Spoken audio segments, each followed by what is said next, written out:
Testing, testing.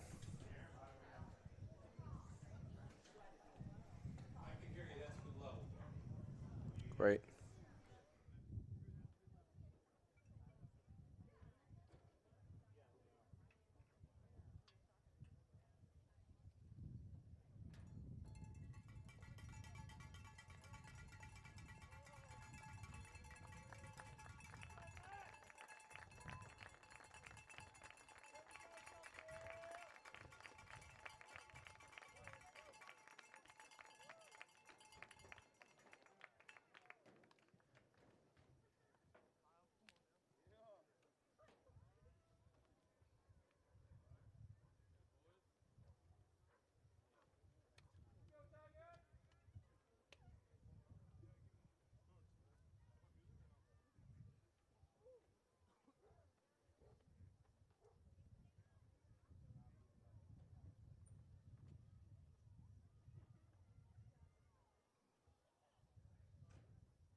Good afternoon, everyone, and welcome to the campus of Suffield Academy for Suffield's home opener against the Deerfield Big Green. Suffield comes into the game 0-1 with a tough loss at Dexter last week, while Deerfield is coming in 1-0 with a big 23-20 win over Loomis. Two big fourth quarter stop on fourth down sealed the game for Deerfield. This is the 10th meeting in recent history for the two schools. Suffield currently holds a 6-3 advantage in wins. The first 5 games going to Suffield, Deerfield coming back with 3 wins, and then Suffield emerging as a winner last year in a tight 14-7 game. We have the captain's toss right now, and our captains are out there for Suffield. Captains are number 1, Finn Bjork, Caden Bennett, and then we have our game captain today is number 7. We had a change in numbers, so I'll get that for you.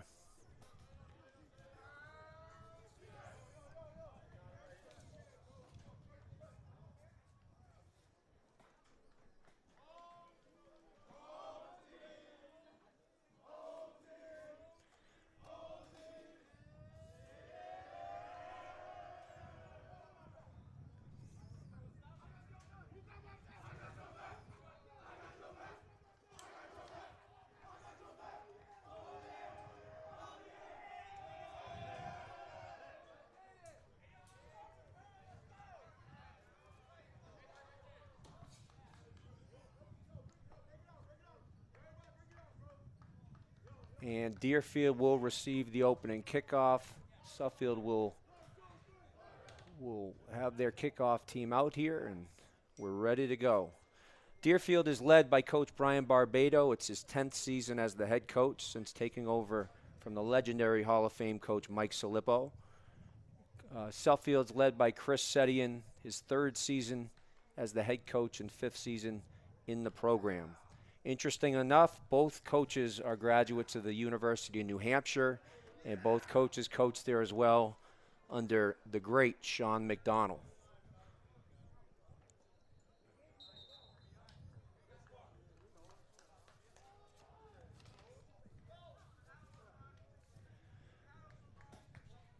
Back deep for Deerfield will be Quinn DeGroot and Will Macknick, and the kicker for Suffield is Alec Esatorian.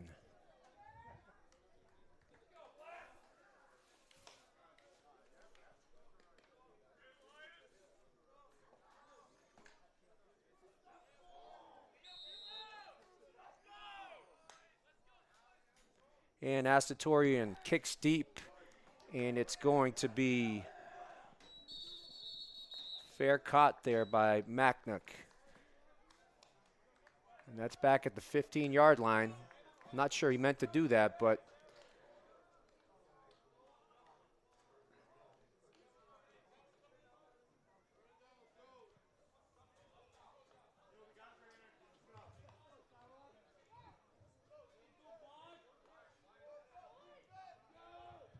and that's where Deerfield will take over and bring their offense out. Deerfield offense will run through their talented quarterback, Michael McColgan. McColgan had a great week last week, really showed off a strong arm and quick release. And they'll look for the passing game, quick passes and complement with their run.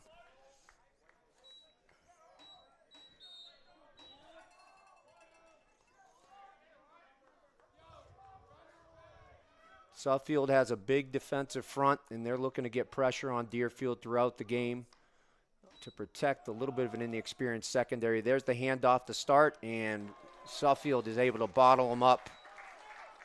Caden Bennett was in there causing pressure, but the tackle was made by Theo Dengler.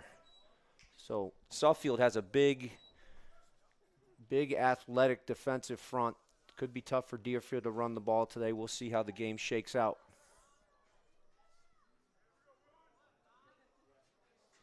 DeGroot is in the backfield.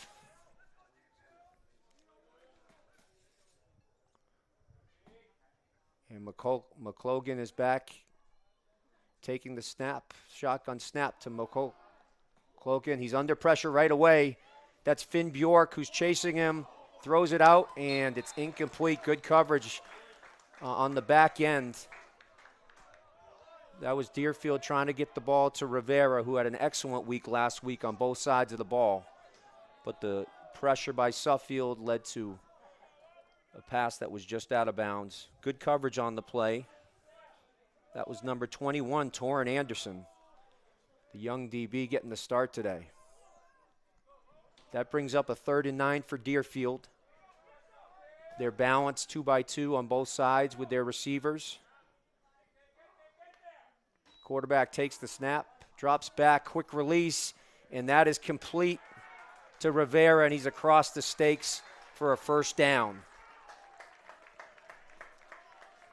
That's what Deerfield will want to do today. They had success last week against Loomis. Little too much of a cushion there on 3rd and 10 for Suffield. So Deerfield moves the sticks.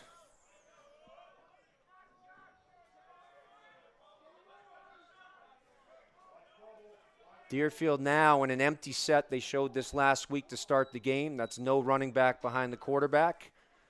So 5 wide receivers here.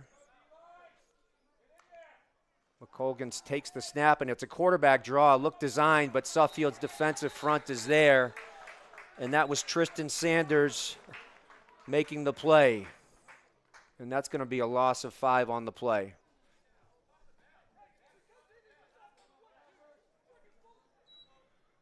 Suffield really needed to start the game strong defensively. And they're going to need a big game from their defensive front, and so far so good there. Deerfield calls a timeout. They're facing a 2nd and 15 with the timeout.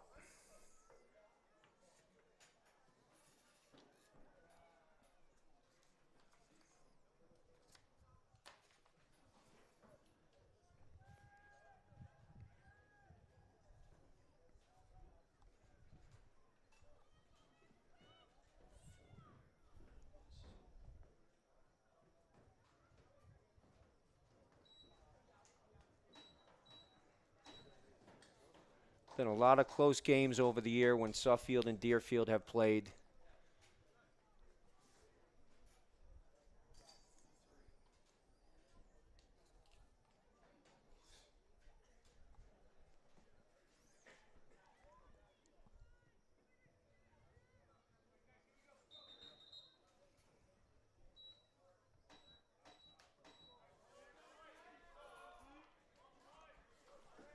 And Deerfield breaks their timeout with their plan.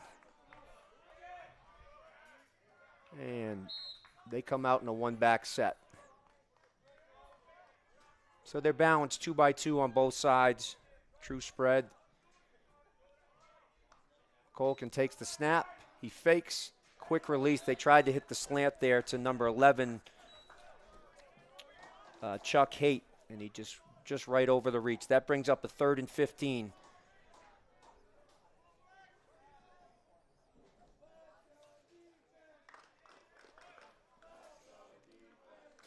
And Deerfield calling the play from the sideline.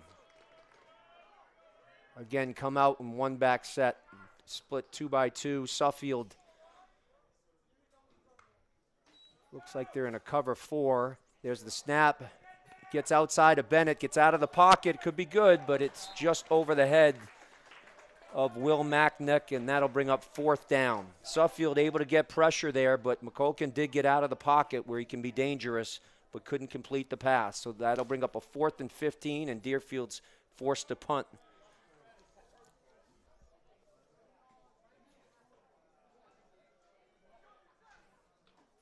Deerfield last week had a few issues on punt. They tried to fake one earlier, but benefited from a penalty, and then had a snap go over the head, but also benefited from a penalty. And there's Bryce Saunders, who almost blocks the punt. He might have got a piece of it because that's only going to go about 20 yards, and Suffield's going to take over in great field position on Deerfield's side of the field.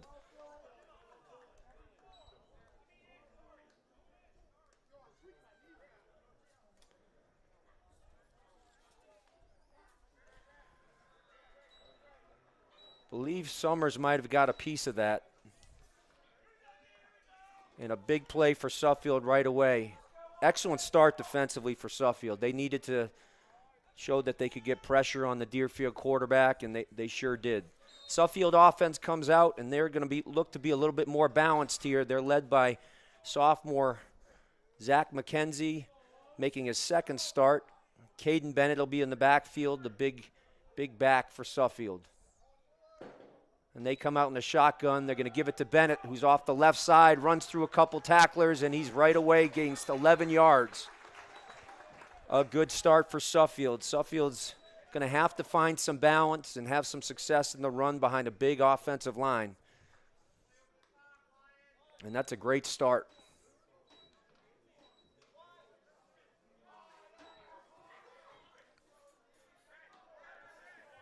Suffield comes out and trips to the near side. And it's a handoff to Bennett again over the left side. And gets some good blocks and gains 5. A good start, good first down gain for Suffield.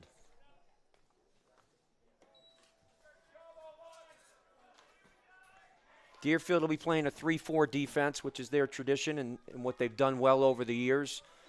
Usually involved moving some linemen around and slanting and usually bringing a linebacker, at least one backer on some sort of game or blitz.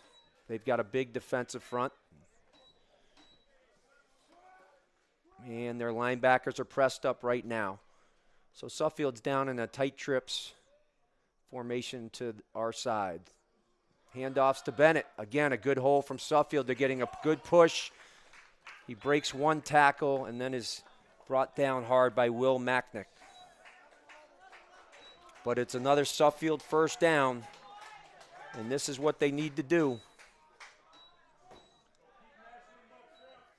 Suffield's going to get Bennett a break. They bring in Kai Young, and then Bryce Summers in the backfield now.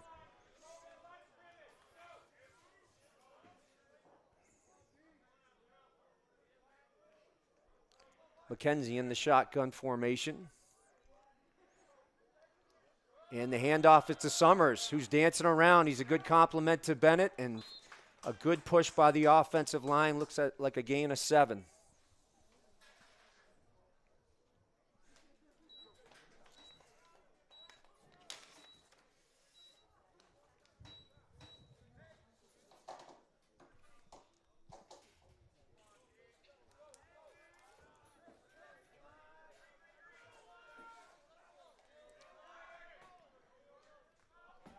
The second and about 4 on the down.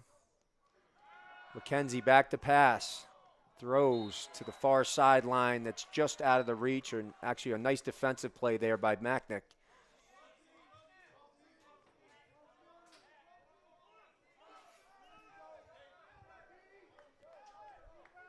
Ball was intended for, looks like Asatorian. Brings up a 3rd and 4 for Suffield. Bennett back in the game. Suffield has 2 receivers down to our side, and then their tight end up top.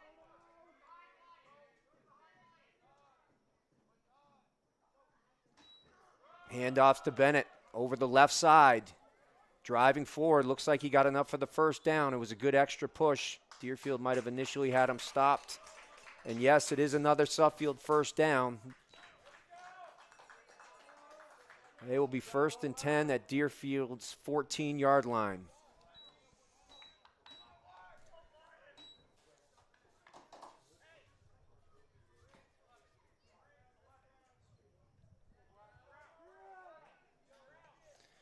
Suffield running behind big number 78 Hawk and Anderson on that left side.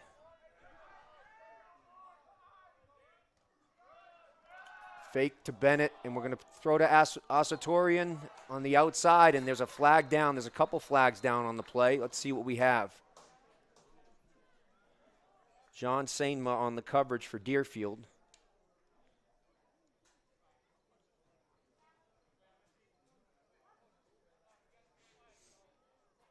We may have multiple fouls on this play.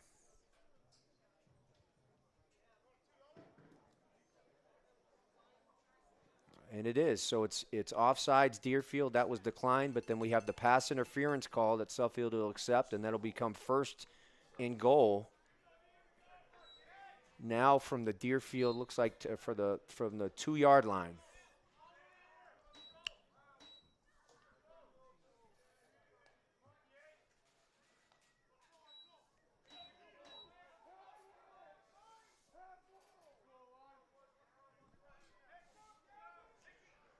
Luke Banco, Hawk and Anderson, Dylan Manilow. That's Suffield's offensive line. They're going to give it to Bennett over the left side, and he did get stuffed on that play. Good.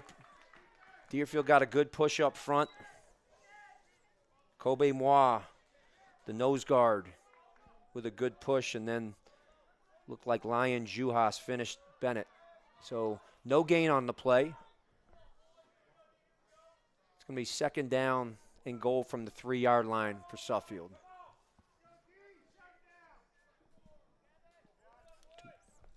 Maybe the 2.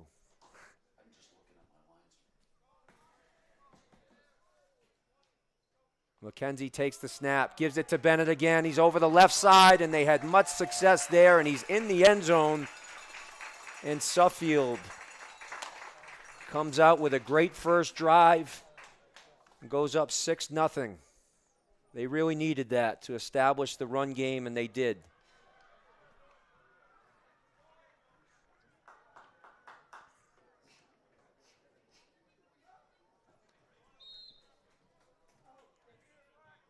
Asaturian, many roles for Suffield. Also the kicker. He'll be out in the field a lot. Lines up for the extra point. And looks like he drills it through. So Suffield goes up 7-0. A great start for the Tigers in their home opener.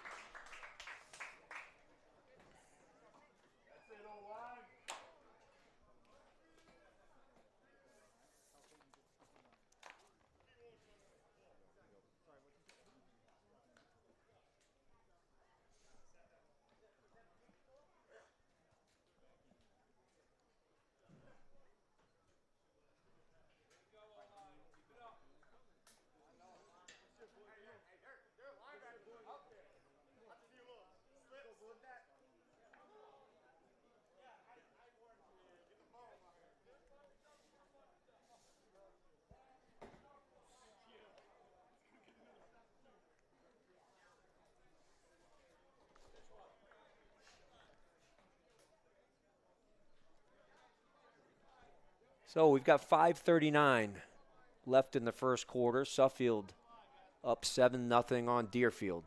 Deerfield will be receiving the ball. They have Rivera back along with Quinn DeGroot.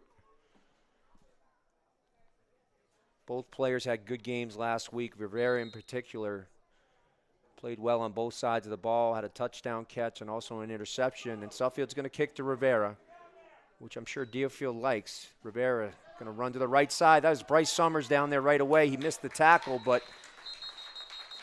Suffield gets down and makes the play. Really good coverage on the play from Suffield, and it started with a great kick from Asaturian.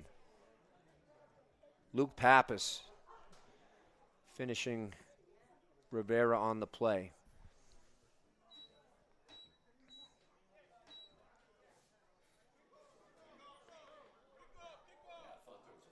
Oh, flag down on the play. I didn't see it, so I think Suffield was offside, so they're going to have to kick it again.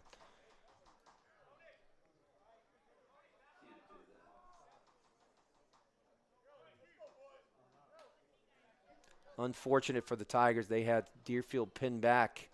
Looked like inside their 20 again, but they'll get another shot.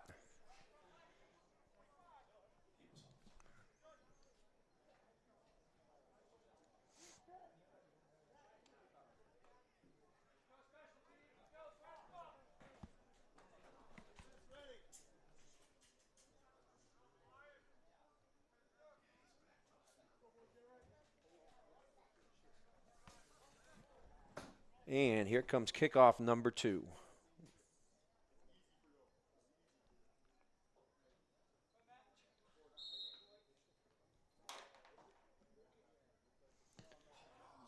Asaturian, I don't know if it was on purpose, pooches it out, but it goes out of bounds. Might have been touched by Deerfield before, though, which would negate the penalty of it being out of bounds. So let's see what the refs come up with right now.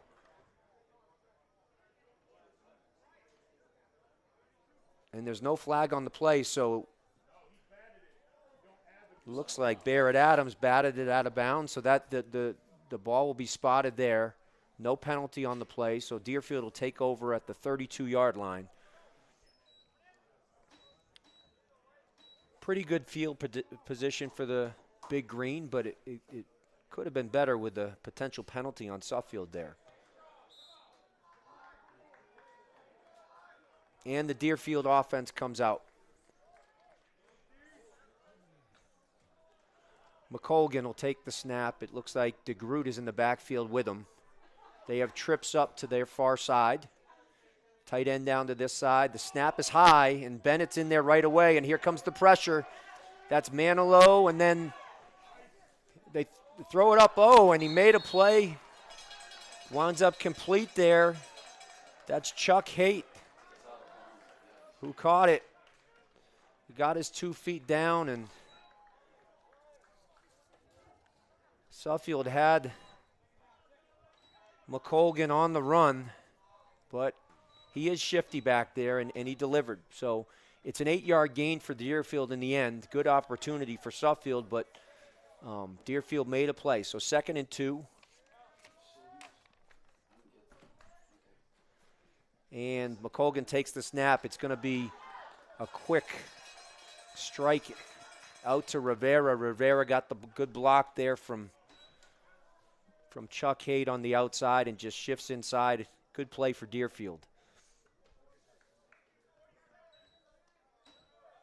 When Deerfield's moving the ball, it's usually in the quick passing game. McColgan really gets the ball out quick to a few talented receivers. So Deerfield comes out with trips to this side. McColgan's in the shotgun. Takes the snap. It's a handoff here to Groot, and nowhere to go there.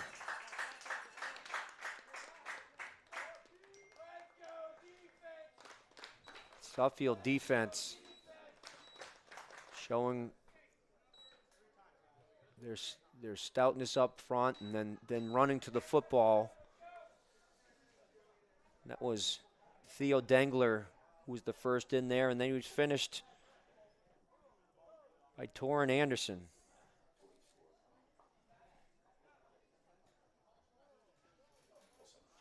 Anderson, just a freshman, getting some time. He's starting the game and doing quite well.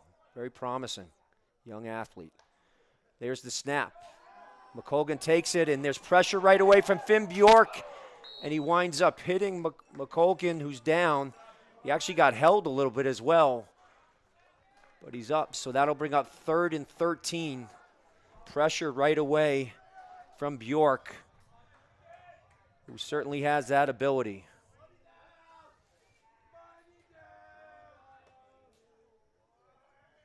That'll bring up 3rd and 13 for Deerfield.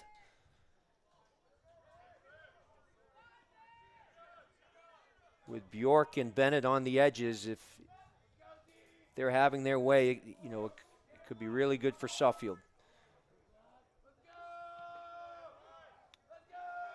McColgan in the snap, 2-by-2 set for Deerfield. Takes the snap, nobody blocks Bennett, but he misses on the tackle, creates more opportunities, but nobody home. Ryan Sims on the coverage. Terrific coverage by Suffield.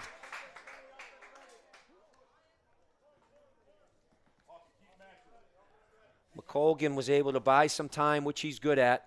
Avoided the first rush, but good coverage from Suffield in the back end forces the 4th down. It'll be 4th and about 13 from the their own 44-yard line. Looks like Kai Young is back to catch the punt. There's the snap. It's high, and there it's over the punter's head. That's Bryce Summers tracking him down, and a mistake on special teams is going to lead to great field position for Suffield. They'll take over the ball at Deerfield's 11-yard line. Everything going Suffield's way here in the early going.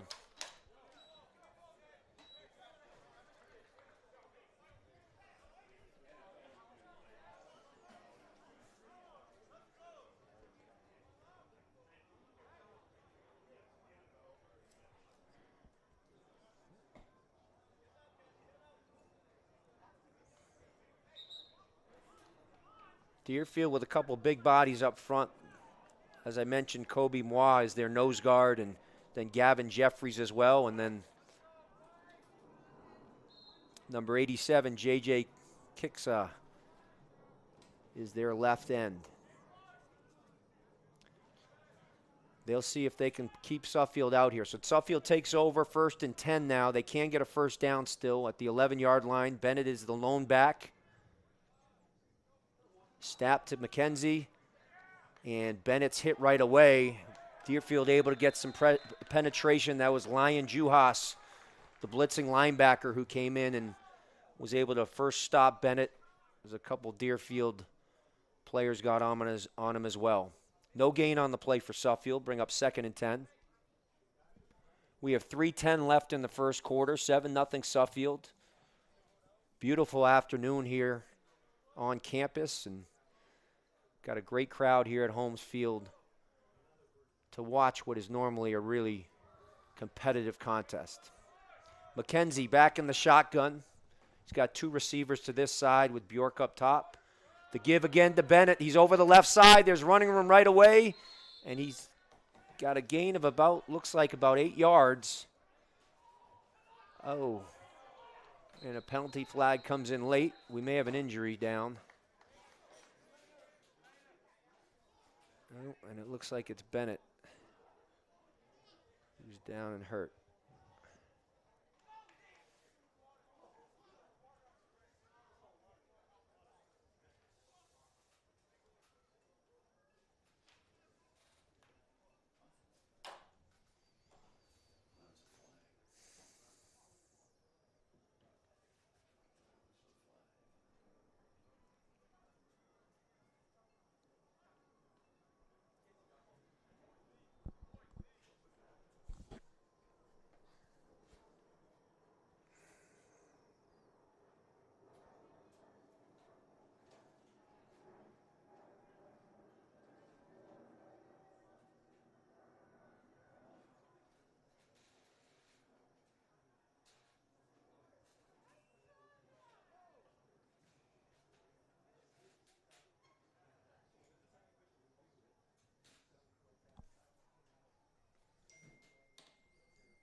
As the trainers tend to Bennett, Suffield was issued a 15-yard penalty on the play for unsportsmanlike conduct.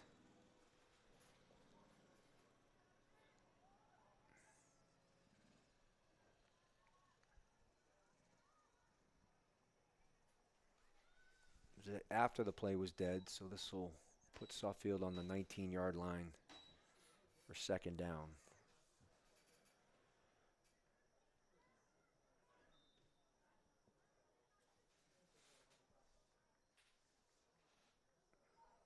All thoughts with Bennett right now, 4-year starter for Suffield, their team captain, leader on offense and defense, being helped off.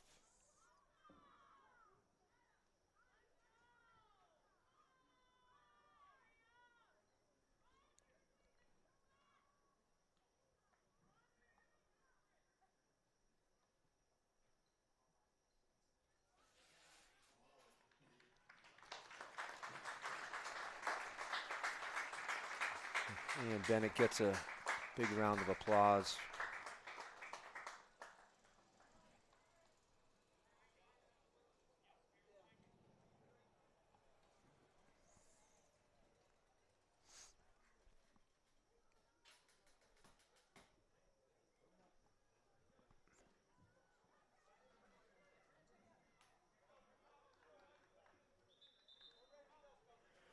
So a big blow for Suffield from a competitive standpoint, which is obviously not as important as hoping Bennett's health is okay.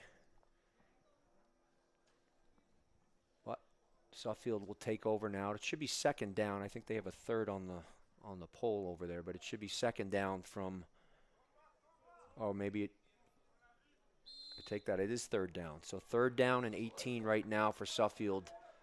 They're on the 19-yard line here. Summers takes over in the backfield.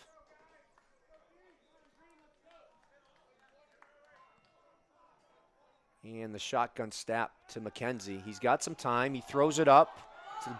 It's up to Kai Young in the back of the end zone, and it's incomplete, but there was contact.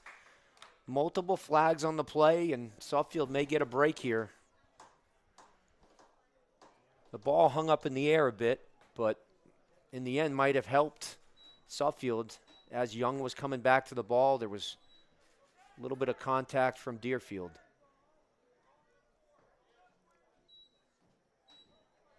And we'll wait for the call, but it looks in all likelihood like a pass interference call, which would give Suffield a first down.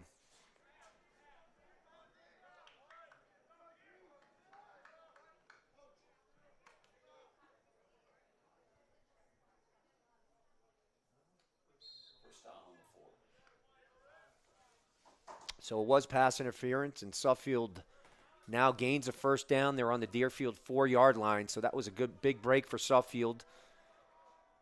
And they come out with 2 receivers down to this side. Bjork is up top as well. He's going to counter back. Summers with a great break to the outside and scores. Bryce Summers with his first touchdown on the year. Started up inside and then saw some room on the outside, made a great cut. And once again, great blocking by the Suffield offensive line. That puts the Tigers up 13-0 here with 2:07 left in the first quarter.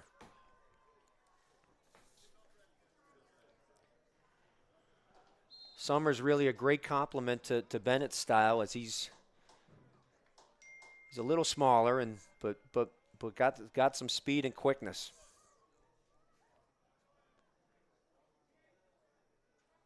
Asatorian with the kick, and it's right down the middle, so Suffield goes up 14-0 on the Big Green.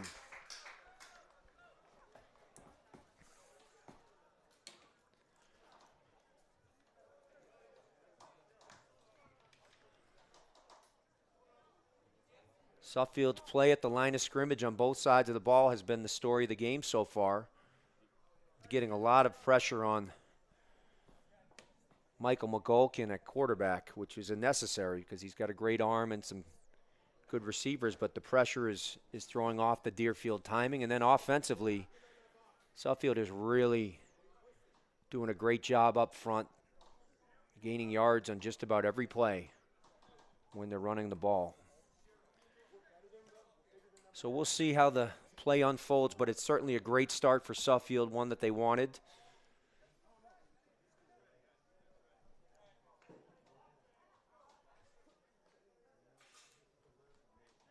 And we've got 2:07 left in the first quarter. Suffield will be kicking to Deerfield. Back deep for Deerfield is DeGroot and looks like Macknick. The kick is high, which you want, and there's a fair catch called. And I believe that brings the ball, that'll get them the ball out to the 25-yard line. So good result, I think, for both teams. I think anytime you have an opportunity to take it out in high school, if you've got some good blocking, there's certainly some opportunities there. So I think Suffield will take that.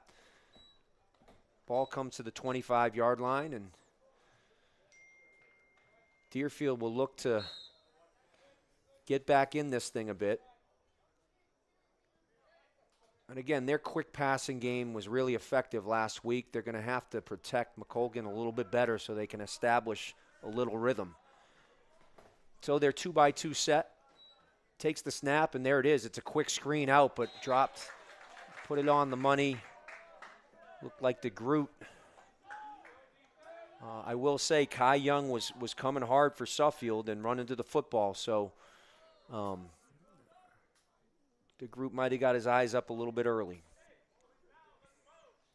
Bring up 2nd and 10 for Deerfield.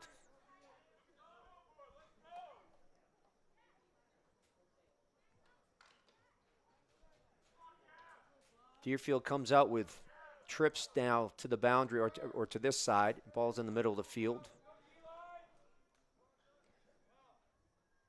And the snap back to McColkin. And he's going to pass right away. And there's a quick slant to Rivera. They had success with this last week. He's big and strong.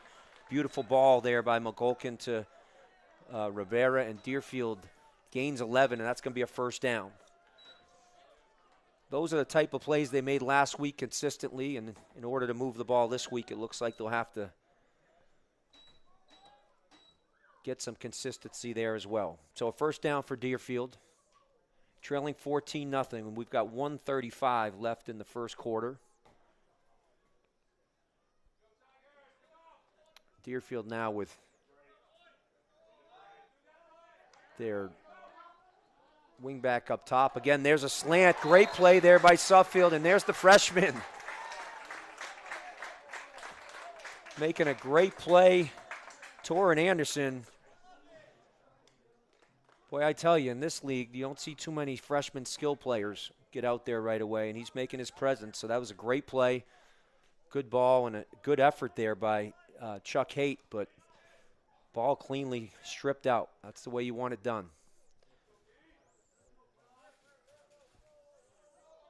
So Deerfield trips up to the far side. Back is offset that way as well. There's motion across. That's Rivera.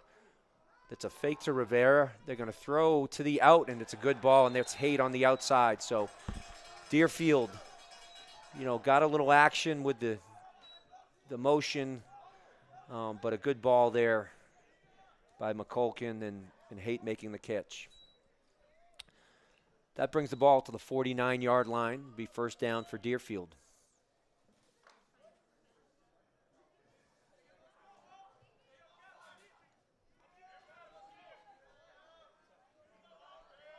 Deerfield in a 2-by-2 set.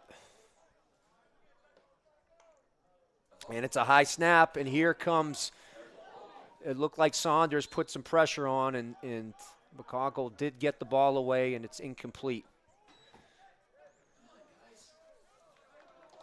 Tristan Sanders with pressure right away. Deerfield might have got away with a little hold as well to keep him off, but that'll bring up 2nd and 10 for Deerfield. The high snap certainly affected the play.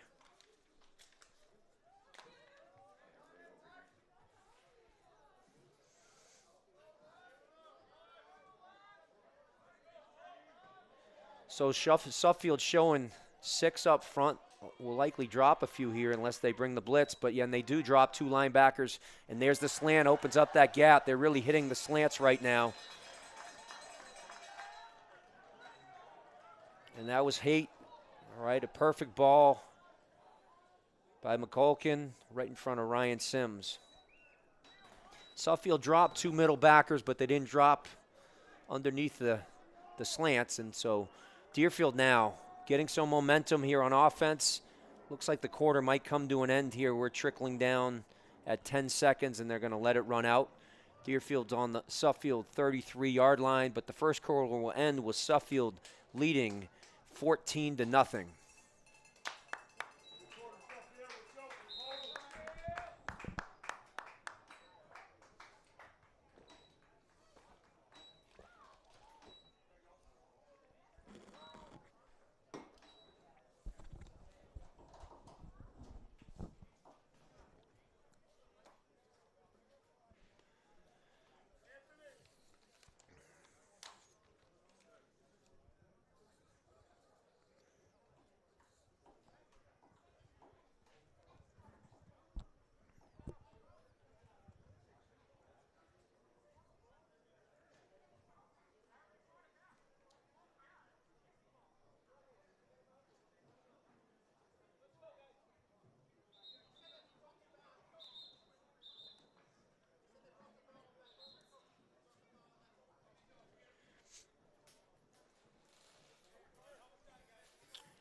All right, as we get set to begin the second quarter, once again, Suffield leading Deerfield 14-0. Done a great job establishing the run, but Deerfield now has put together a nice drive. Their quick passing game has emerged again. That was where they had success last week, and right now having success against the Suffield defense. A snap back. And Deerfield going over the middle, had a receiver open. Will Macknick broke loose over the middle, but just overthrown by McCulkin. Suffield benefited there. McCulkin won't do that too often. So that brings up 2nd and 10. Again, ball on the 33-yard line. The loss of Bennett impacting the game some, as we haven't seen as much pressure on McCulkin, but Suffield was still some pretty good defensive ends out there in Sanders and certainly Bjork.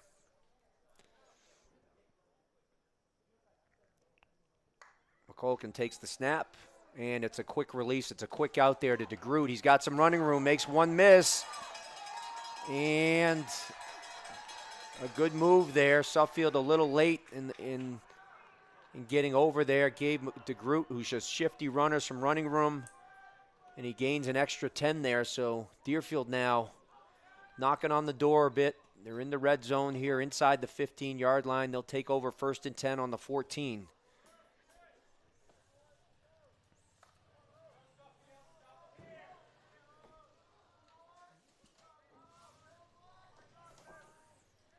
Sam Peak is the lone back here for Deerfield, and we'll see what they elect to do here inside the 15. McCulkin takes the snap. He's going to fake, and there's the slant again to Rivera, and it's perfect and on the money, and it's a touchdown for Deerfield.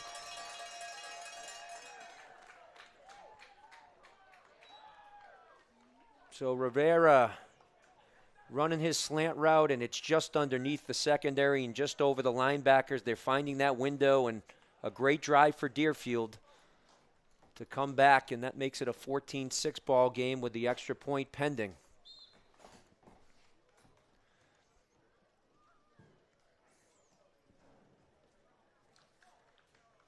The kicker Leo Zhao had a good week last week. His field goal was ultimately the difference maker. It happened early, but I think it was about a 40-yard kick, and he knocks this one through. So Deerfield coming back and showing some resilience here, and in a hole 14-0 to start, but comes back and makes it 14-7. We've got 11:09 left in the second quarter.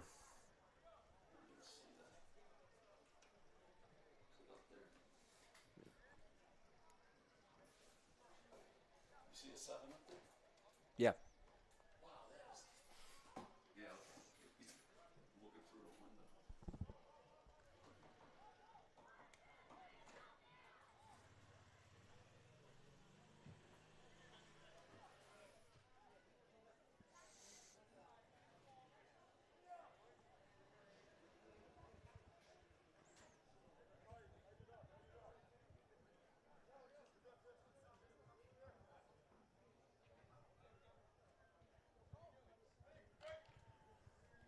Deerfield breaks the huddle and will kick off for Suffield. Back deep is Summers.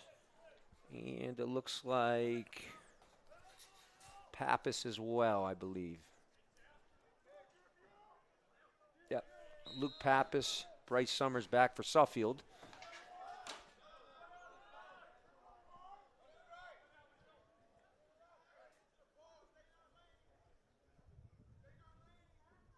And the kick. It's going to be fielded by Pappas, about the 10-yard line. Pappas running down the middle and makes a move, jumps in the air, but there's a tackle there from John Sainma. Deerfield getting down there quick. So Suffield with a decent return. They're going to take over the ball over the 25-yard line. It looks to be about the 26-yard line.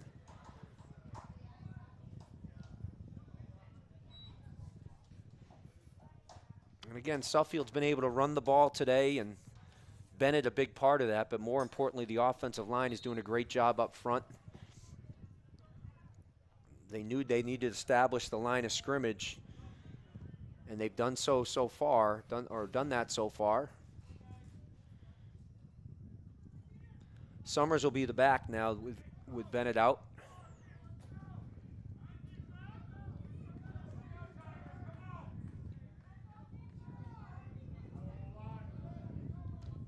And McKenzie's going to take the snap. So we've got trips down to our side.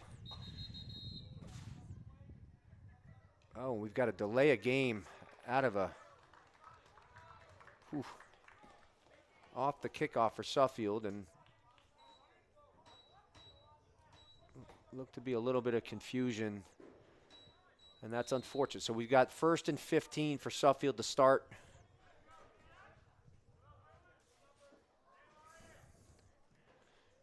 Same set for Suffield, no change of play here. McKenzie's going to fake the ball to Summers. He's got a little pocket there and some room. He's going to take off running. He may just have to eat this one. Oh, just throws it. And should have just thrown that out of bounds, but didn't. And it's intercepted by Deerfield.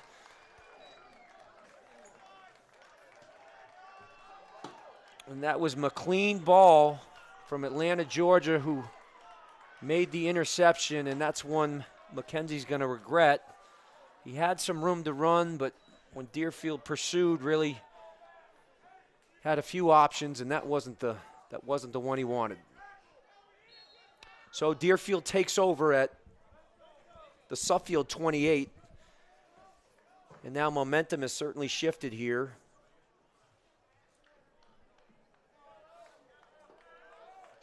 And let's see what the Tigers can do.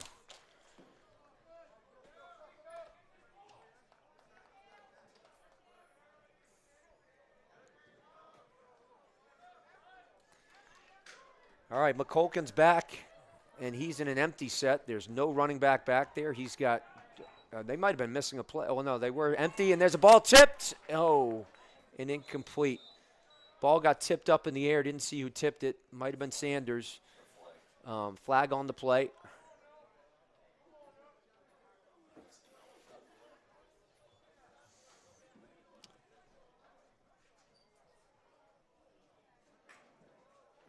Suffield's going to elect to take the penalty here and push Deerfield back 5 yards. So they elect for the 1st and 15 instead of the 2nd and 10.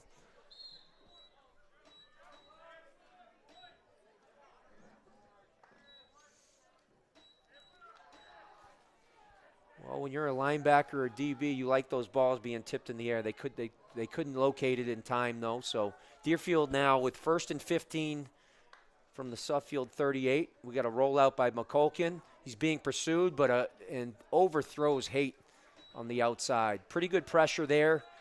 Looks like Sanders was in there with pressure, and then number 64 for Suffield. That's Luke Banco.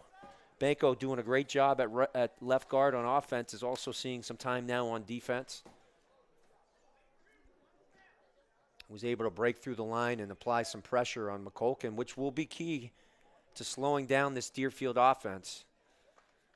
If they have time and can create a rhythm, they're going to be tough to stop. So as we saw on that last drive. So good play by Suffield, now forcing Deerfield into 2nd and 15.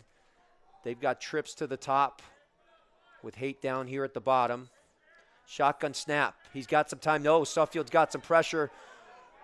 And there's Sanders putting pressure, and he floats one up, and it's out of bounds.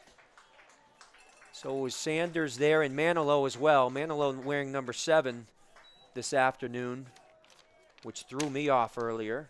I didn't get the heads up on it.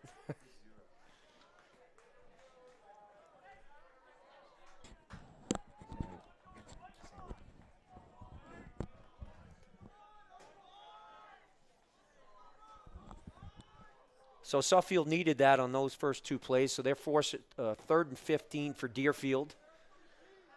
This in the past has been when Deerfield can do some tricky stuff. They've got a reverse play that they like, and they've done it effectively. We'll see. So 3rd and 15 here. They've got a one-back set. No, it's a straight drop back. We did get some pressure on. Ooh, it was a good delivery there by McCulkin. But Haight had to turn around a little sooner, came out a little sooner than he probably would have liked, and off the hands. That brings up 4th and 15 for Deerfield.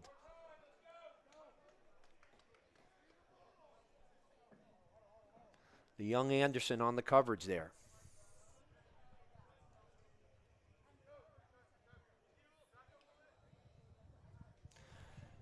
So big play for both sides here. Deerfield with 4th and 15.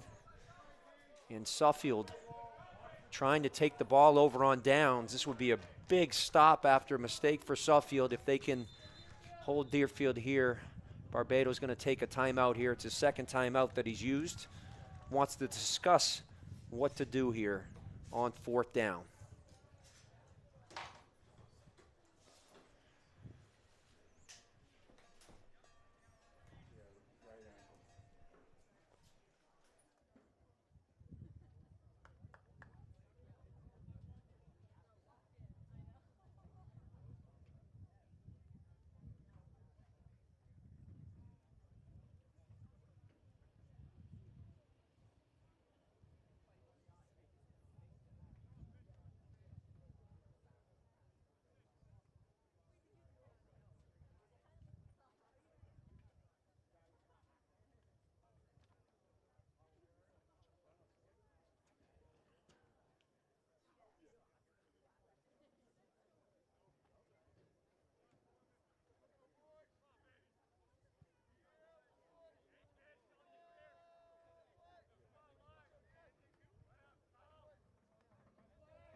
All right, 4th and 15.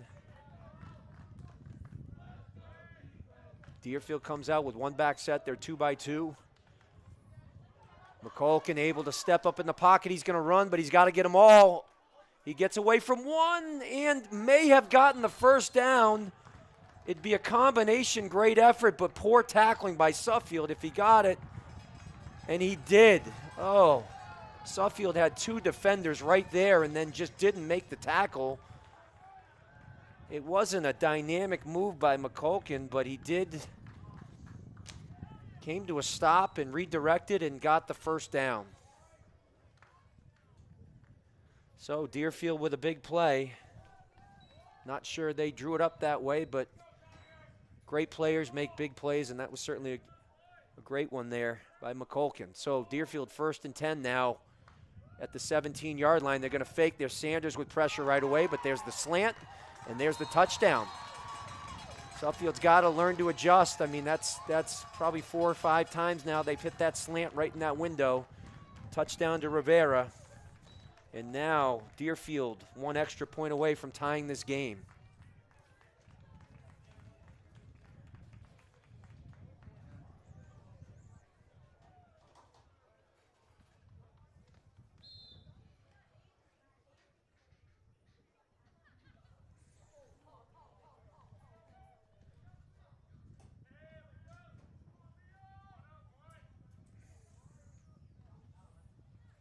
And it's blocked by Suffield.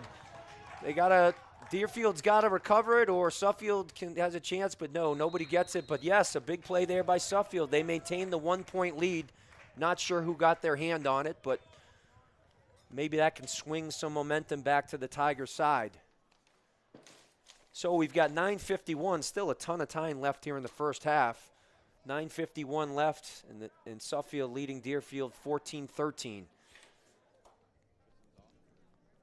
Suffield really played great defense there for 3 plays, and then we're in position to make a play on 4th down and just didn't get it done. And Deerfield capitalizes by hitting the quick strike touchdown to Rivera on the next play. So Suffield will take over, still has the lead, 14-13.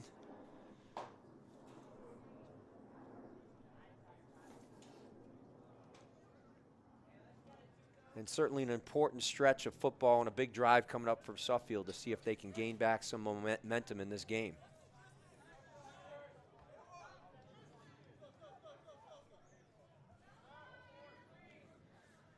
Summers and Pappas back for Suffield, back deep. Zhao, the kicker.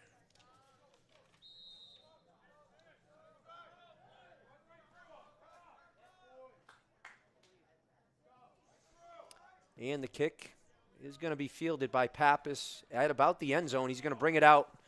Pappas looking to get down the middle of the field, and he is brought down by a couple Deerfield defenders. Looked like, again, Sainma down there on the stop, made the tackle on the last kickoff, and then Jalen Joe Mice from Brooklyn, New York, also in on the tackle. So Suffield will take over 1st and 10, plenty of time left in the second quarter with on their own 25.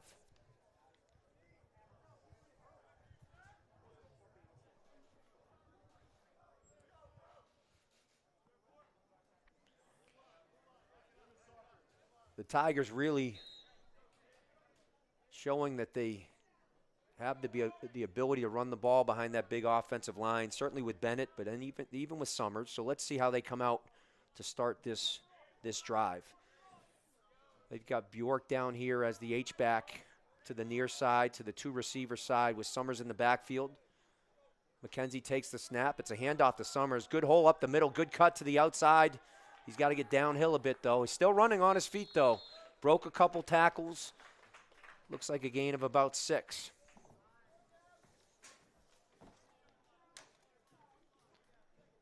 We'll make that a gain of 5 for Summers.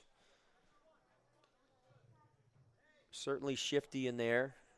Perhaps a little too shifty on that play.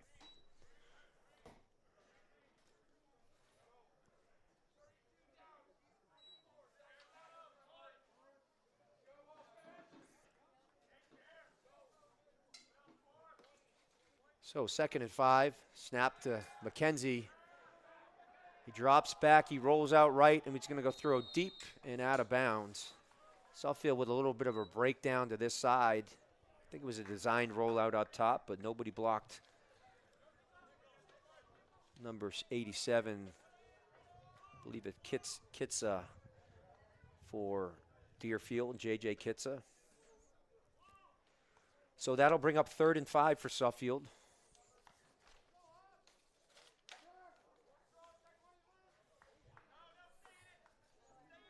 That pass was intended for Asaturian. Again, has multiple roles on the team. So Suffield trips down to this side. Their big H-back, Bjork, is to the 2 receiver side. Summers in the backfield. The snap to McKenzie. He's looking outside. It's an out route to Kai Young, who's got the ball. It's a great catch, and he stretches. I believe might have got the first down. It's going to be tight. He's got it.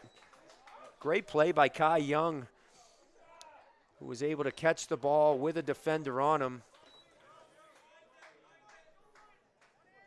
Joe Mice was on the coverage, but Kai Young, great catch and a big play for Suffield. They really needed that.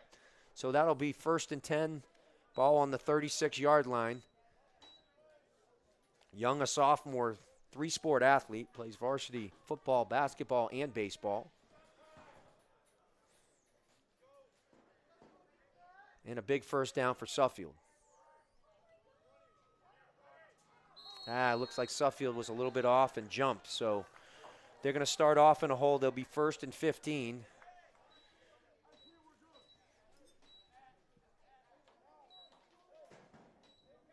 Suffield really needs to avoid penalties like that.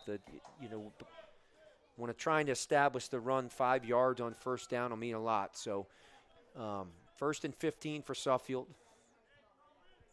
We've got 7:48 right now and counting in the 2nd quarter.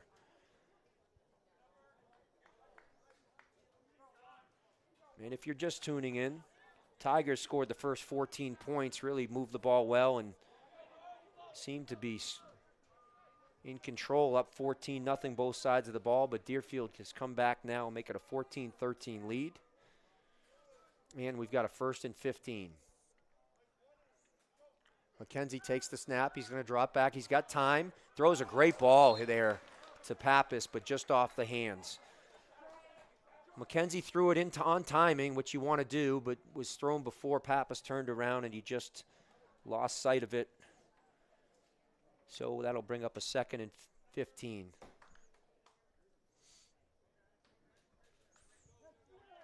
Terrific pass by the young quarterback on timing, but also sometimes a tough one to catch.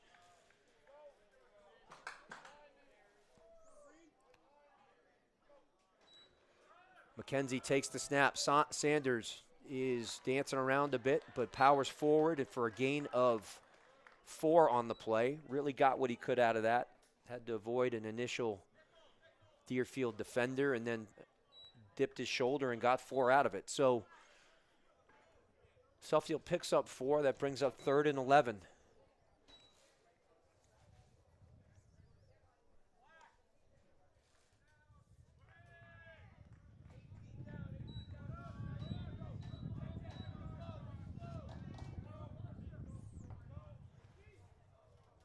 Summers in the backfield for Suffield.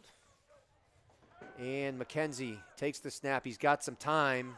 Got some happy feet there. He's going to throw deep now, just kind of throwing it up here for Ryan Sims. It's overthrown and intercepted. They better get down and cover. That's Macknuck on the interception, and he's still going. He's across the 50, and finally hit out of bounds by Bjork on the far sideline. Normally I'd say that play could be as good as a punt, but Suffield really had no receivers down there except for Sims, and Macknick able to take it back a good 30 yards to take him across midfield, and Deerfield to take over now with 6:15 remaining in the first quarter. They're down 14-13, but have the ball in Suffield's side of the field.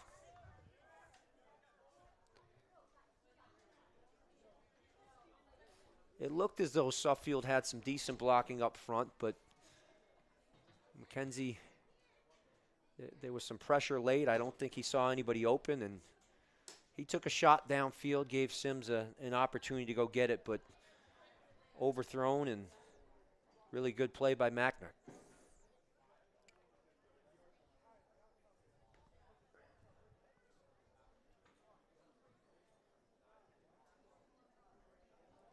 Critical drive here for both teams, as Suffield would love to go into halftime with a lead, but Deerfield does have the momentum here.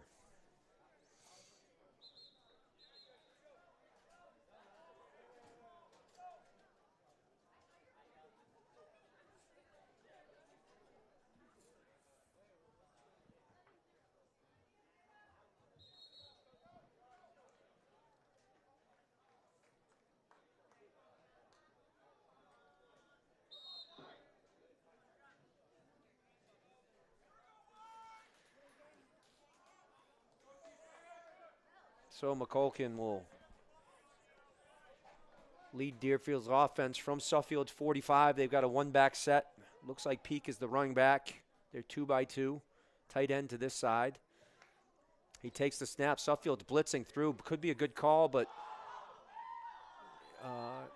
good pursuit down the line by Sanders. And really good coverage by Anderson there, who slowed down DeGroot. DeGroot was able to make a move to avoid, but slowed him down, and great pursuit there. So Suffield makes a good play. Deerfield now 2nd and 9. We've got to get more people to the football there, but Sanders was able to take care of it. So Deerfield now with an H-back, so they've got 2 down to this side, and Peak in the backfield. Direct snap to McCulkin. He's going to throw up. It's a little fade ball, and Sims on the coverage, and I think he's going to be called for interference. He was guarding Rivera and actually had good coverage, but if he did not get his head around, it's not a necessity in high school or college, but if you get hands on as well, then they're more likely to call it. So we believe that's the call coming. Still haven't got confirmation, but the ball's going to move forward here, and Deerfield's going to have first down now within Suffield's 30.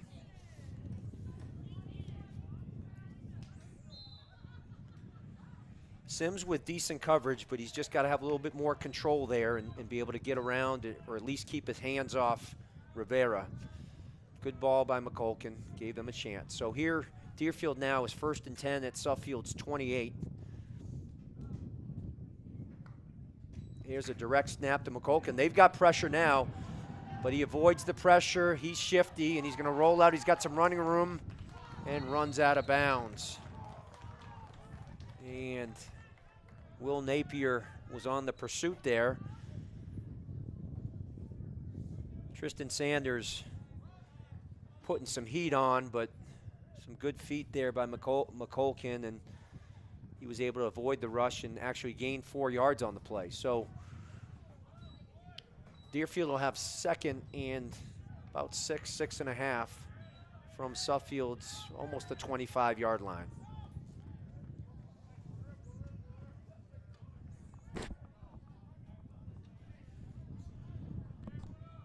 Peak is the back. They're 1 back, 2-by-2. He shifts sides, and it's a handoff now to Peak. They haven't done that much, and that's Bjork on the right there right away, and he's going to limit Peak to about 1 yard. So Finn Bjork, a presence on both sides of the ball and making a play there for Suffield. That'll bring up about 3rd and 5 for Deerfield.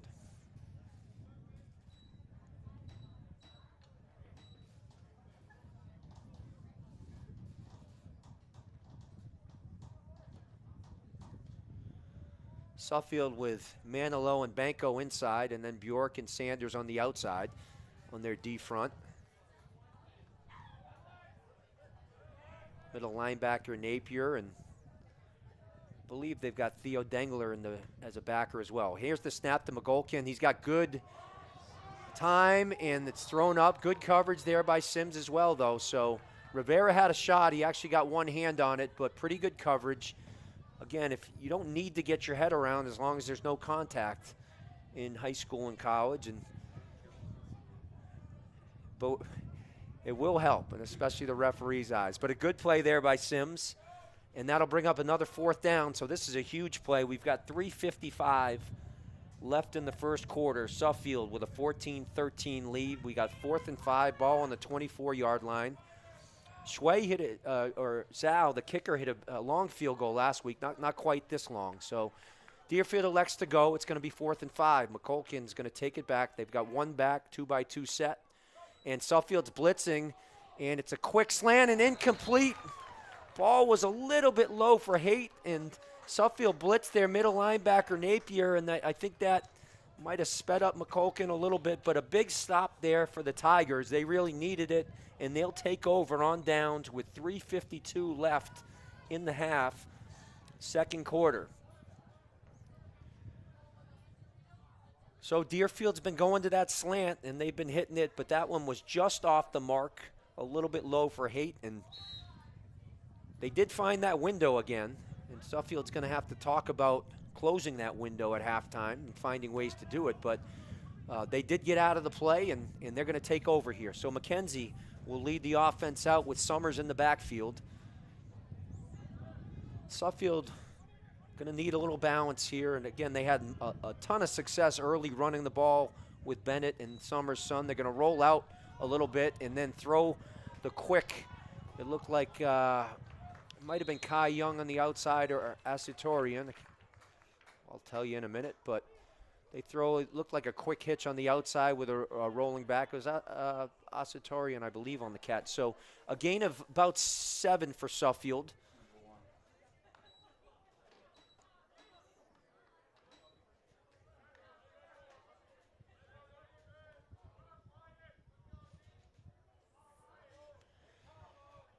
And a good first down play for Suffield. So it's 2nd and 3.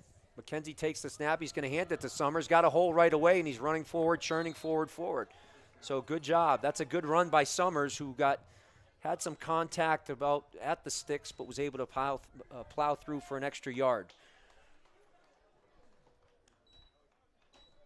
Big first down for Suffield. They've got plenty of time. There's 2:55 and counting.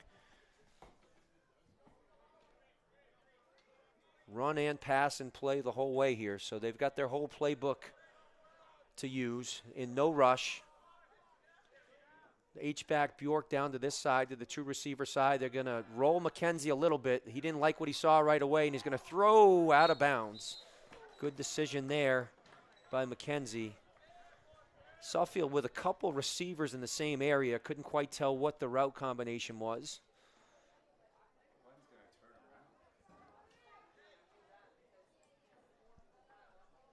But good coverage there by Deerfield. So that'll bring up 2nd and 10. There's 2:32 left in the half. Ball's on the Suffield 35-yard line.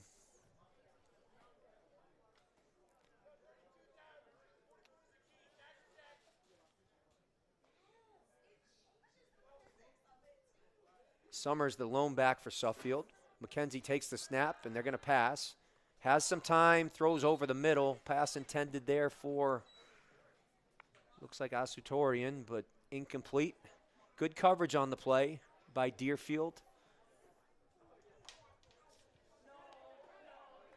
Looked like Luke Donnellan on the coverage. So that'll bring up a 3rd and 10, and the clock is stopped as well. So there's 2:27 left. Deerfield, I believe, has 1 timeout remaining. They've used 2. So that'll factor in here, but let's see what Suffield can do on 3rd down.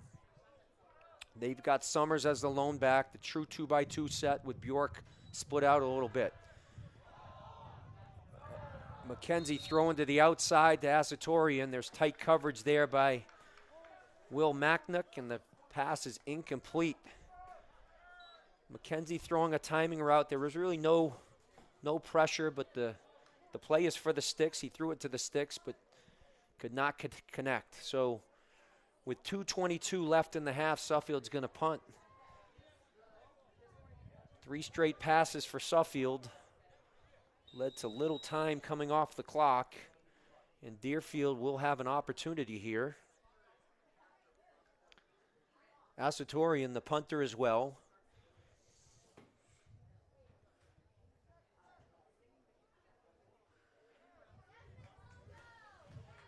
Deerfield looks to be just with their front four coming at it. They'll bring a couple people up the middle. They're going to come at it a little bit, and they did get a piece of it, it looked like.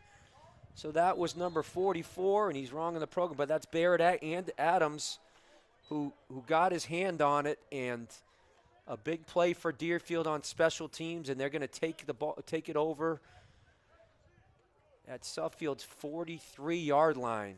2:15 left. The snap was there. Suffield, there's been a couple plays the last few weeks. They rolled the punter out, which is a great option with an athlete, but you've got to get it off. And for a couple weeks now, the punting game has put them in a hole. So Deerfield takes over. Still a long way to go, and Suffield's defense was able to stop Deerfield on the last possession. So ball on the 45-yard line. Trips down to the near side with one back set. That's been a lot of the formation. McGolkin's going to take it, pressure right away, but it's a screen, and it's a beautiful one. He's got a blocker out in front and plenty of running room. Good call there by Deerfield. And that was Sam Peak getting the ball and with some blockers and in a lot of space. Suffield blitzed their middle backer on that play. That was Napier on the blitz, and Deerfield had the perfect call for it. So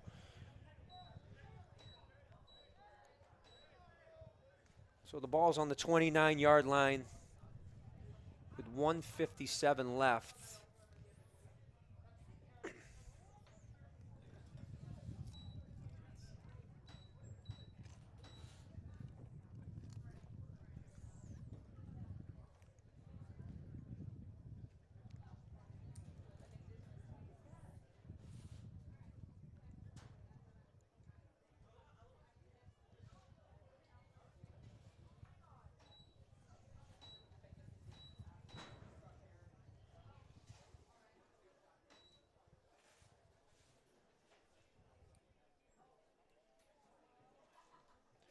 Beautiful day here on campus, and we've got a large crowd on hand enjoying the afternoon.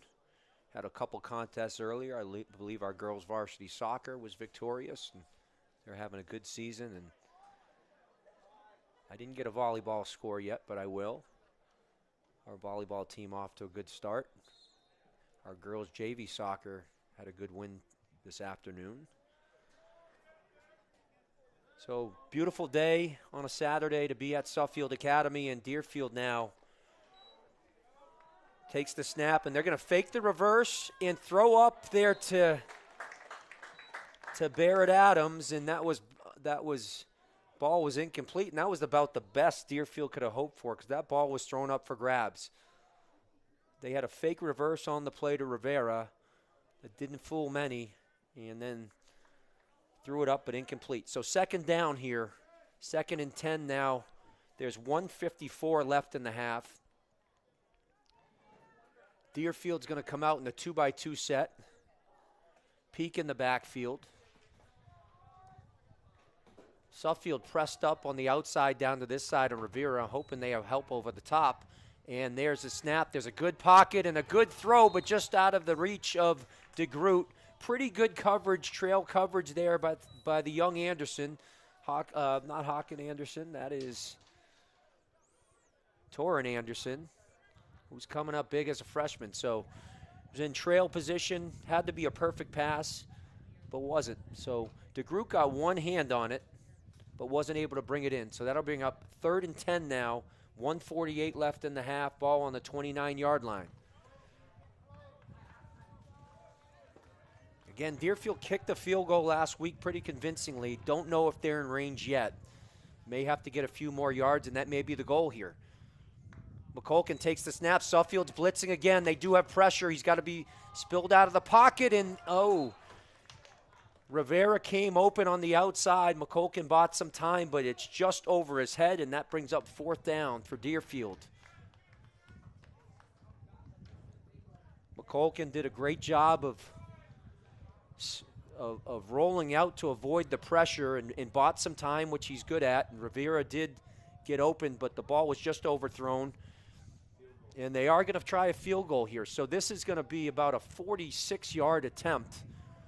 Zhao hit one last week. I don't think it was this far, but I want to say it was about 40 yards, and that was towards the end of the half. So this is a big play. There's 1:43 left in the half. Suffield's already blocked an extra point. There's the snap. It's down. The kick is up, and it looks short, and it was. So Suffield's defense comes up huge. Still time left in the half. There's 1:36 left, and a big stop by Suffield's defense to force Deerfield on downs and force the field goal. Actually didn't end up missing by much. The kick was on line, but just short. And let's see what Suffield elects to do here.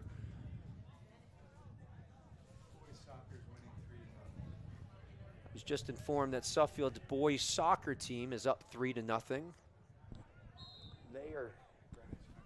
They're down in Greenwich at Greenwich Country Day, so anytime you have to make that trip, it's nice to be on the winning side. That one, with sometimes traffic on a Saturday, is about a couple hours, but boys soccer team right now undefeated. They do have a tie, but they're the defending Class B champions. But we're here for football. McKenzie takes the snap. Suffield will throw. They're throwing it up now. I think that's to Bjork, and he catches it. Good play there by Macknick to get him down. It was a beautiful ball by McKenzie, and Bjork, who is some talent, ran under the ball nicely and brings it in. So clock is ticking now, still plenty of time. 1:22 on the clock. Suffield's at the 30-yard line. They're in a 2-by-2 set, and there's the snap. McKenzie takes it.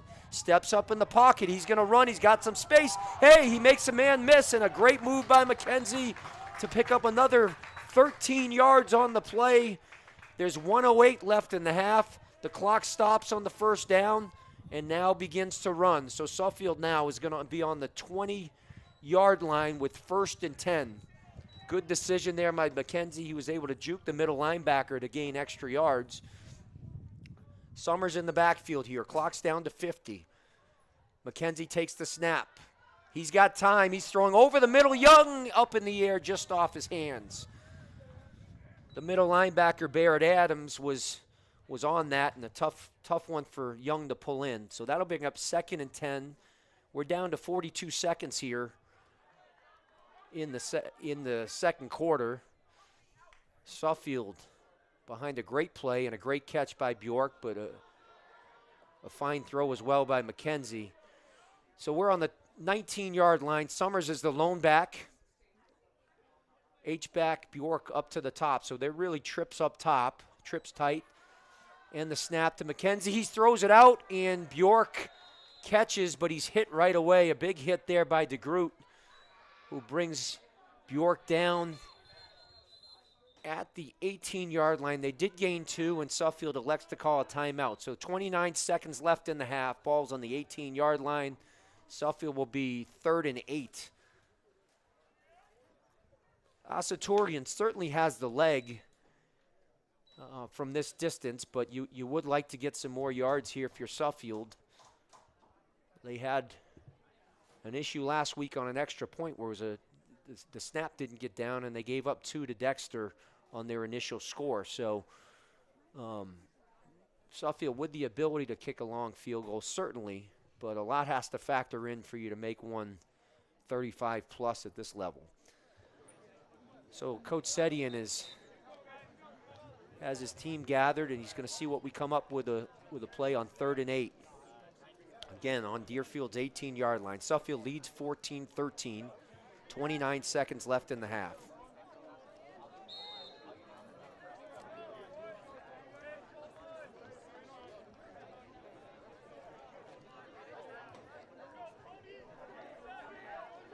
Suffield with 2 receivers down to this side. It's both Sims and Young, and up top they've got Bjork, and I believe that is Pappas. Lone back is Summers. McKenzie takes the snap. He's got some time. There's a slant to Young, who makes the catch. A great ball by McKenzie and a good catch by Young. Great decision. So, and there's a timeout by Suffield, I believe. No, 21 seconds left. They're going to stop the clock for the chains. Suffield now on the 5-yard line, it looks like. and the clock is running. We're down to 17. McKenzie takes the snap, throws it up to the corner of the end zone. There was some contact on Bjork. He was looking for the big tight end and target, but no call on the play. That brings us down to 7 seconds.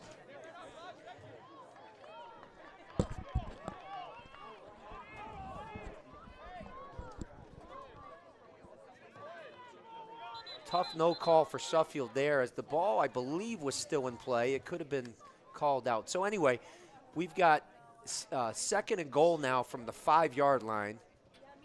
Coach Setian is, I believe, wanting a few seconds more back on the clock. We'll be told in a minute whether we get some. And it looks like we're looking at 10 seconds, 11 seconds. So the ball was thrown out of bounds. So 11 seconds on the clock now with the out-of-bounds pass. Suffield with 2nd down at the 5-yard line. They've got time, I would think, for 2 plays. I think they have a timeout left, but they haven't called it yet, and we don't have that info. So if they have a timeout left, they certainly have all the plays in the playbook ready to go. If they don't, they may be throwing the ball here. So 2nd down. McKenzie takes the snap. They're going to throw to Summers, who's open and makes the catch for the touchdown. A great play design by Coach Setian, and they delivered. So they had Summers one-on-one out of the backfield. Probably a linebacker matched up, and a perfect throw by McKenzie. Great catch, and Summers finishes it, and a huge play for Suffield. They made 2 great plays, and really a great drive for our sophomore quarterback, Zach McKenzie, who made 2 terrific, or really 3 terrific passes, 4 and a great run as well. So extra point is big here. We're 20-13. Asatorian with the kick. Snaps down, and it is good, and that puts the Tigers up 8. A huge drive to gain back momentum. Still 7 seconds left in the half, so they're going to have to kick and cover, but Suffield goes up 21-13 here. It started with a huge play to Bjork, who made he's really a threat on the outside. Anytime he's out there, there likely is going to be a size mismatch, but a perfect throw by McKenzie to Bjork, who ran under it. Followed up by a nice scramble for 14 yards. A terrific 3rd down conversion to Kai Young. And then a great play to Summers out of the backfield to cap off a great drive with 7 seconds left. So a much-needed drive for Suffield in points, but they got to finish the half here. They've got at least 1 play, likely 2 left before halftime happens.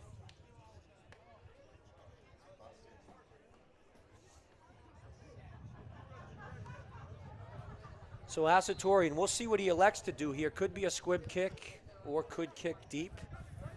Here's his kick. He is kicking deep. It's high. He certainly gets it up there and deep, and they're going to fair catch there. Surprisingly, to be honest with you, Deerfield, I think the play's dead as soon as you fair catch.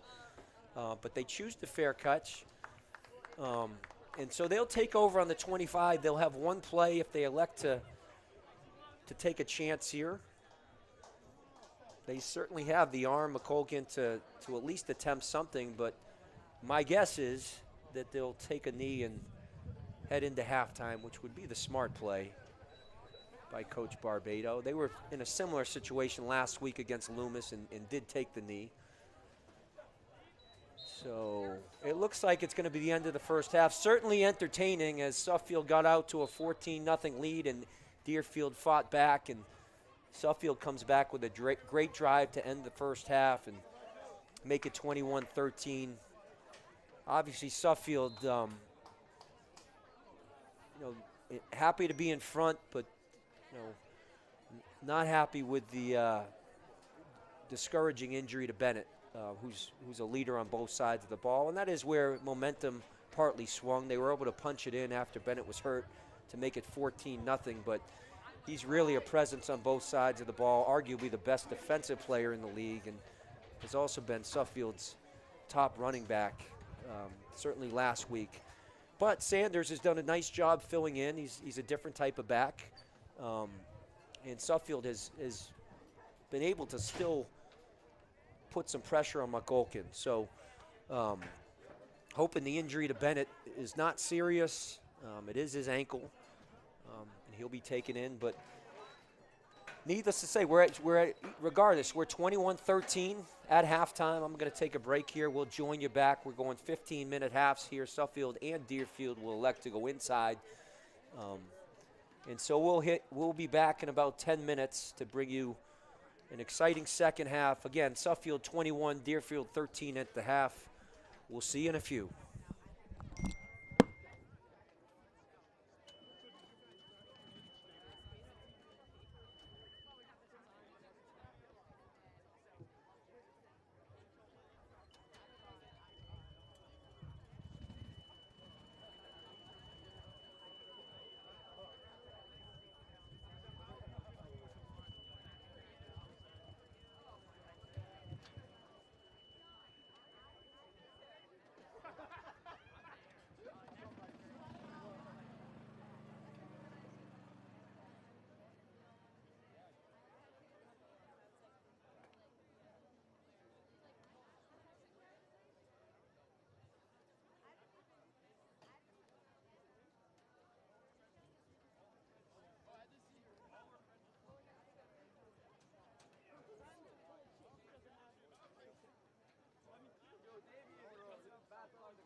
All right, we're back here ready to start the second half.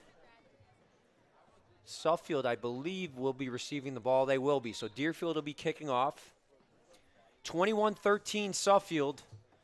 Great drive to end the second half to break open. It had become a one-point game, and Suffield with 3 or 4 big plays, and Summers putting it in or catching the pass from McKenzie to end the first half to go up 8. So a much-needed momentum swing.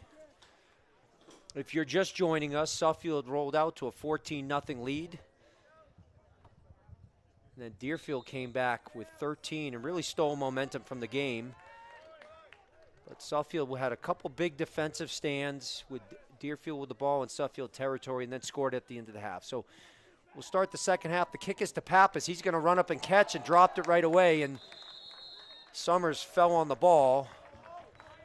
So Summers making a good play to fall on it, but not a great start for Suffield. They're going to start on the 15-yard line.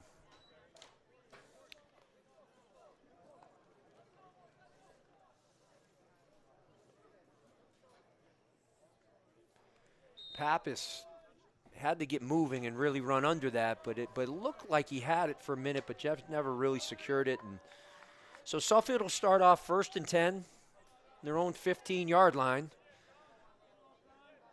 And let's see what they elect to do. They really had success early running the football, their offensive line, but I'm sure Deerfield made some adjustments. There's a give to there's Summers, who breaks it outside, makes the cut inside, back up inside. A great run by Summers, so picks up 11 on the play.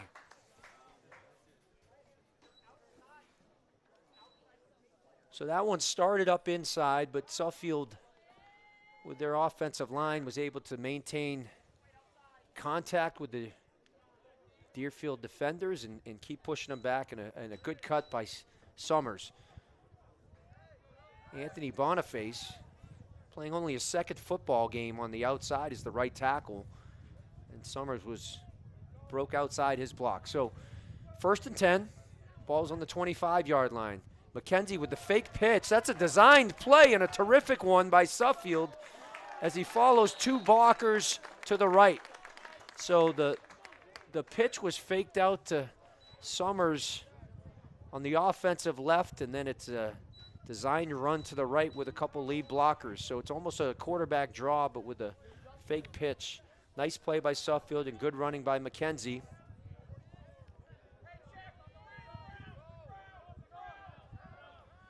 And they're at the 45-yard line. So 1st and 10, 2 good plays for Suffield to start the half.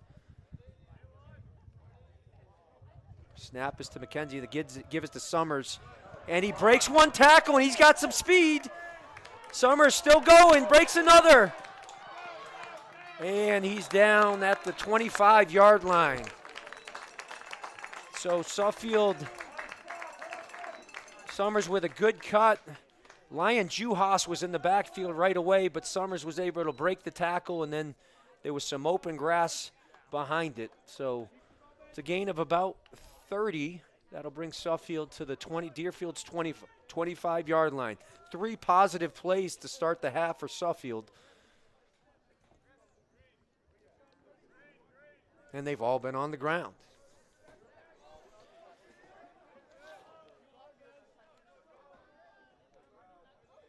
Summers the lone back. And McKenzie's going to throw. Throws near side, broken up. And almost intercepted. That was Will Macknick, who's been busy today on the coverage. The throw was to Asutorian. Would have been a fantastic catch. Did look like it hit the ground, but Deerfield upset, thought they might have got one there. So Suffield elects to throw the ball on first. That'll bring up 2nd and 10. Ball's on the 26-yard line.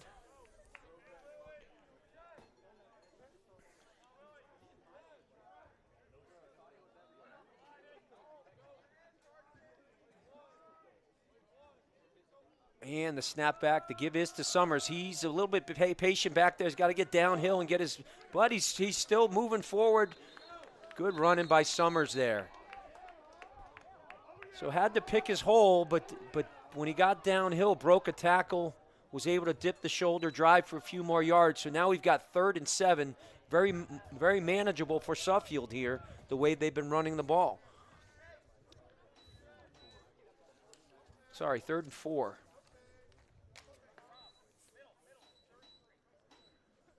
So Suffield 2 downs here to get 2 yards. Let's see what they elect to do. Tight end Manilow and Bjork are down to this side. So that's the heavy side for Suffield with two receivers to the wide side. Snap to McKenzie. They're going to run over the left side. One tackle is broken, and there's Summers breaking into the secondary. A great run there, and there's a flag on top of it for the late hit. So Suffield now will be inside the Deerfield 5.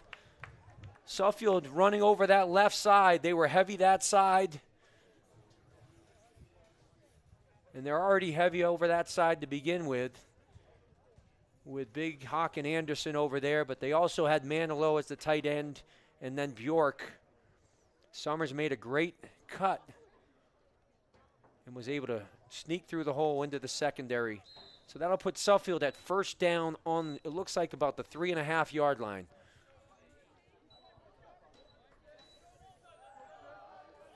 Banco, Anderson, Manilow, and Bjork all down to the near side again. So that's their heavy side. Summers is offset to the play side. 2 receivers up top. McKenzie takes the snap. He's going to give to Summers, who's got a hole, and they went right that time, and he's in for the touchdown. So Suffield shown the ability to go left and right. That time he broke over the right side. Terrific blocking by the O-line, and nice job by Summers. A great possession for him.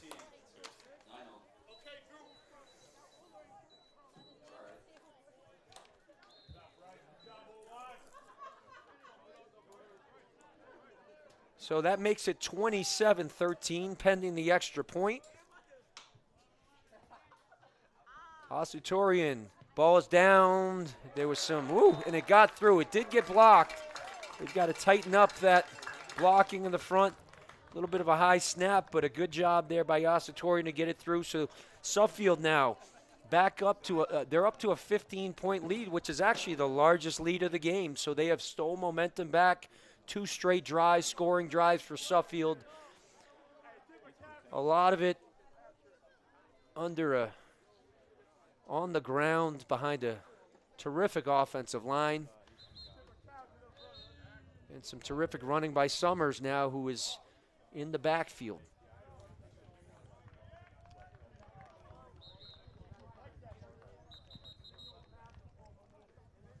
These 2 programs have had some crazy games and tight games in the past, so 28-13 with 8:30 left in the 3rd quarter. Plenty of time here. Deerfield has shown the ability to move the ball when their quick passing game is on. And certainly has the quarterback and the skill guys to get back into it. But Suffield now up 15 points. Will be kicking. Not much wind up there, but if there's any, you could say kicking in the wind. They're just gonna pop it up, and there's a fair catch, but the ball's on the ground, and Suffield may have got it. So they pooched the ball up in the air. It was a fair catch call, but it was not caught. But it looked like the ball went out of bounds. So Deerfield will take the ball over. It looks like about the 32-yard line. They were fortunate there that the ball it looked like batted out of bounds, not intentionally, but that it went out of bounds.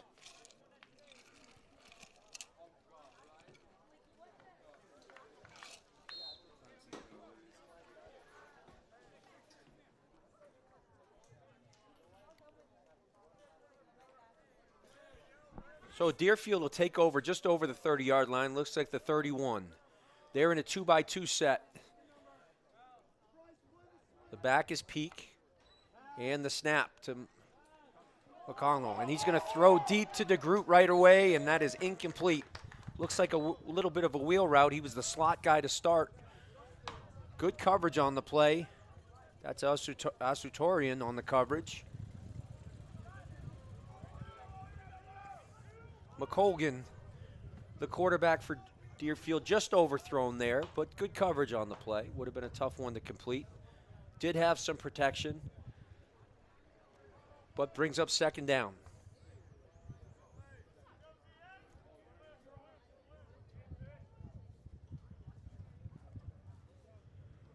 They've got Rivera split out to this side in a 2-by-2 set again.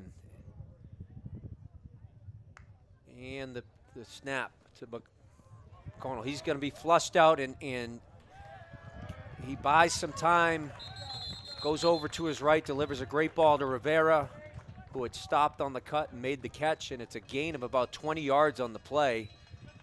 McColgan was able to escape pressure, slide to his right, and picked up Rivera.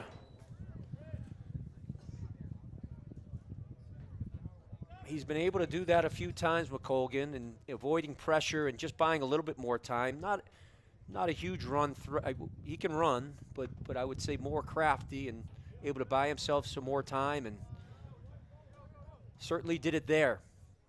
Always a threat to throw. He's got a great arm.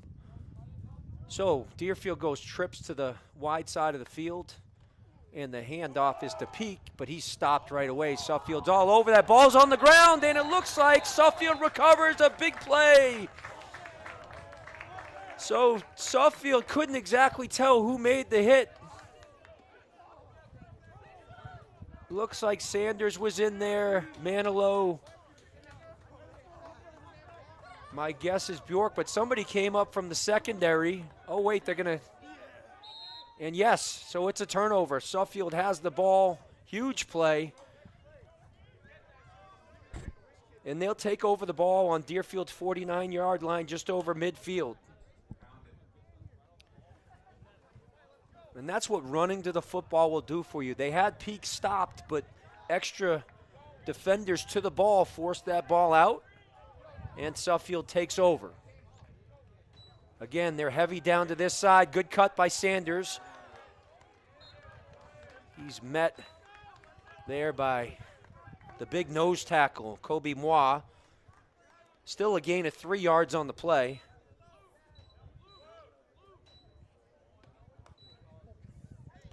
Bring up about second and maybe 7.5, 8. We are now at about 7 minutes in the left in the third quarter. Suffield, their H-back, Bjork, is up to the wide side of the field. So they're trips, tight trips, really. And the snap to McKenzie. They'll throw to Bjork right away, and that's a good one. All right. Bjork just running a little bit of an out route. McKenzie hits him right away. That's a gain of 6. That'll bring up a third down and about 1.5. So those quick passes, particularly to Bjork, who's a terrific athlete, can be effective. He slid out from his H-back spot. McKenzie delivered. So that brings up a very manageable 3rd and 2. Suffield now is over the just at the 41-yard line.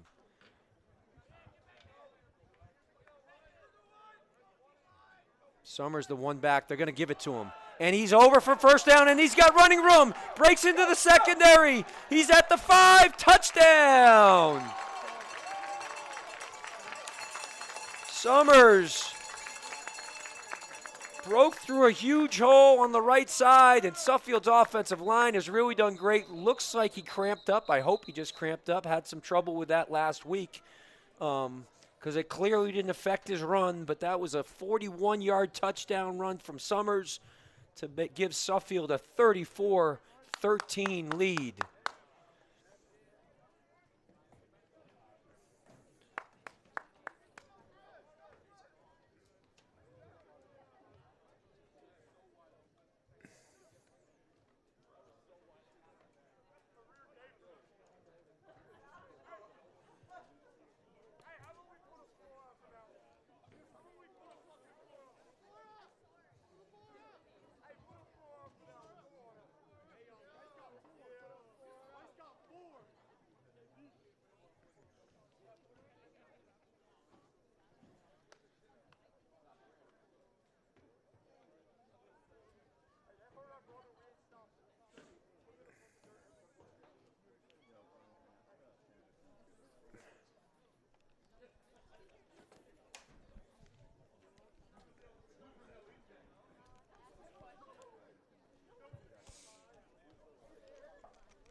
All signs are that Summers has just cramped up a bit.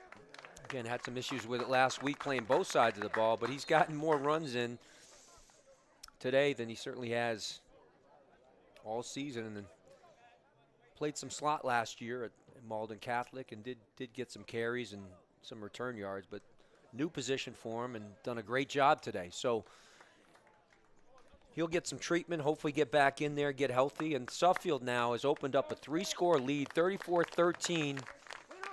Terrific offensive line play. They ran to the right side that time behind Hogan Bloomfield from Columbus, Ohio. And then Anthony Boniface only playing a second football game. So they were opened up a big hole. And there's the kick blocked again, but finds its way through. You don't see too many of those. So Suffield now up 35-13.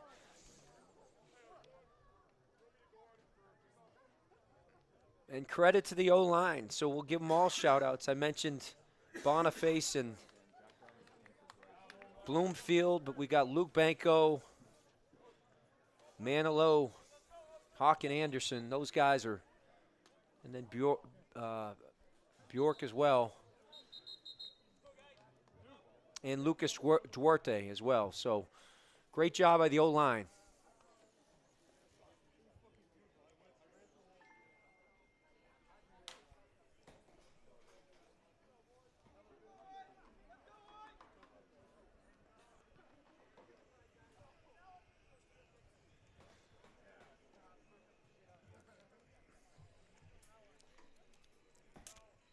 Plenty of time left, so 5:58 left in the third quarter.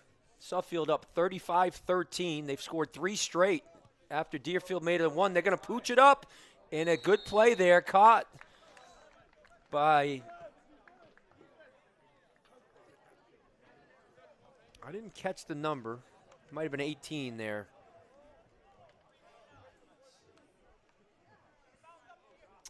Jalen Julmice. I thought it was 8 for a minute, but the quarterback, McCulkin, wears 8, unless they have 2 8s. I don't think it was him. Fairly certain it wasn't. So Deerfield takes the ball. Suffield, interesting decision there, up 3 scores. Looking to take advantage of that, I guess. But Deerfield's going to get the ball in good field position. They're on the 43-yard line. They're spread 2 by 2. Here comes Suffield with pressure right away. And they get to him. Just about everybody was in there. Oh, on the pressure, but they throw the flag. That's a tough call for Suffield, as it looked like the quarterback was still fighting for yards. Luke Banco with the pressure, and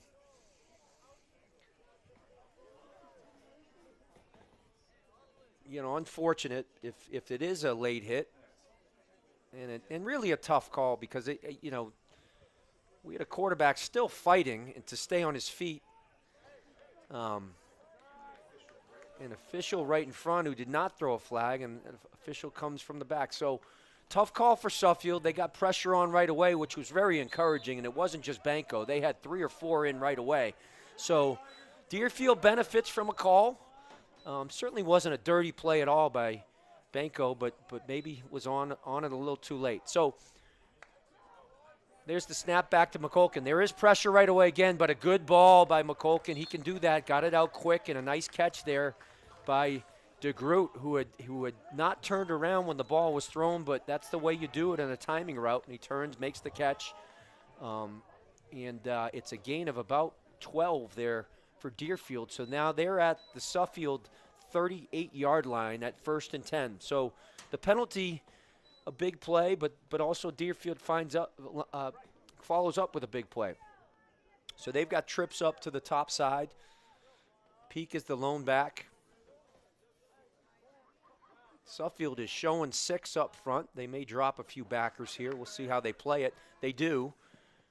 McCulkin is backpedaling, and there's 2 guys chasing. It's Manilow and now Banco, and they hit him, and he throws across the field. It's caught by Rivera. He really can buy some time, and Rivera came through. Good coverage in the secondary, but McCulkin made the play there. He bought some time and ran a long way, and It's only a gain of 9 on the play. I think he threw it about 25 yards, but a big play.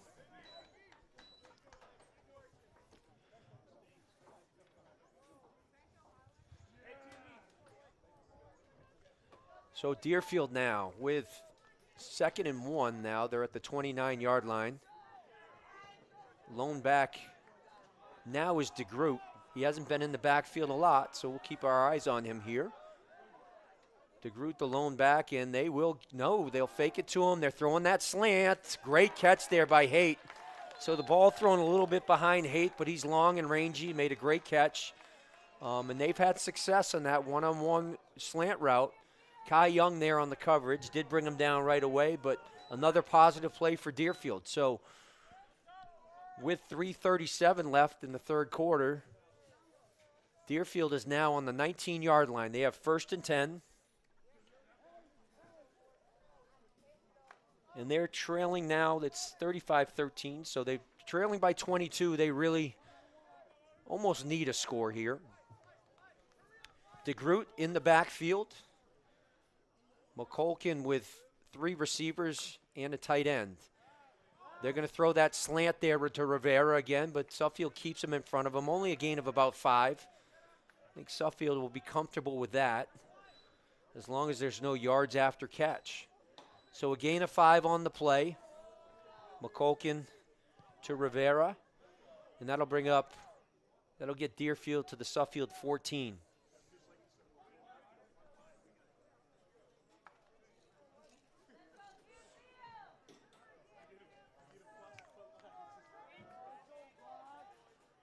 Deerfield with trips down to this side. They've got an H-back down, so potentially a lead blocker as well with DeGroot in the backfield.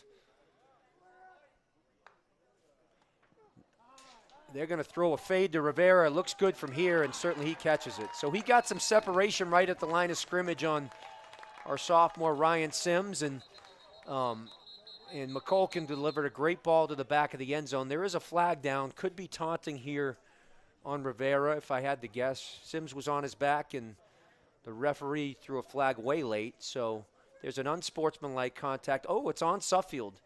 I take that back. So interesting call, as Sims was on his back. So I don't actually, now they're pointing to Deerfield. So we'll get some clarity in a minute.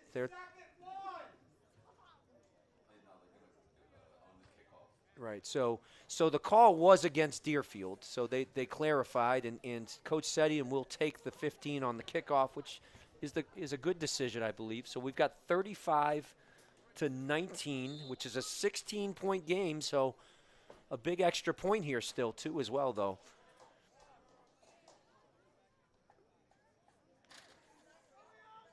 And the snap is down. Suffield's blocked a few, and they deliver it through. So that makes it a 15-point game.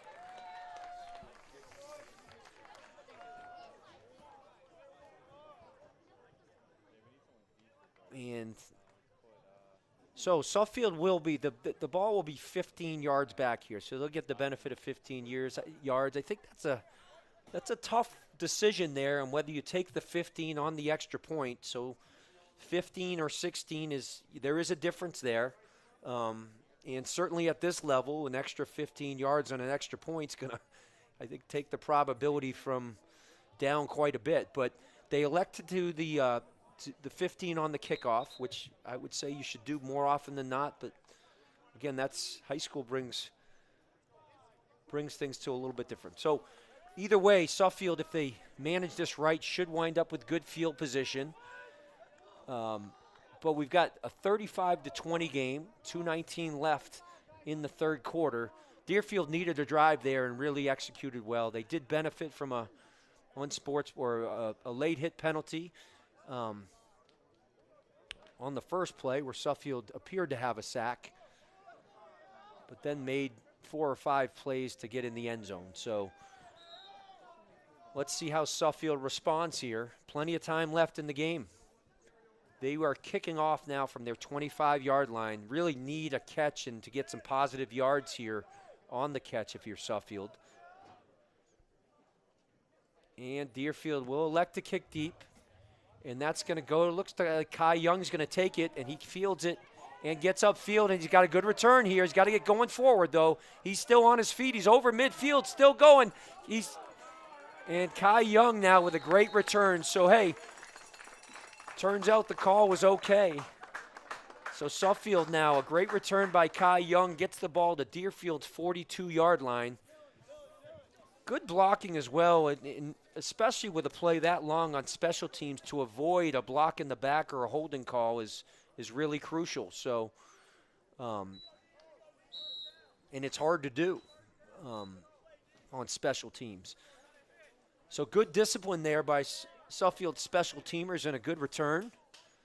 And Suffield now taking the ball over on the 43-yard line. Deerfield's 43, up 15. There's 2 minutes left in the third quarter.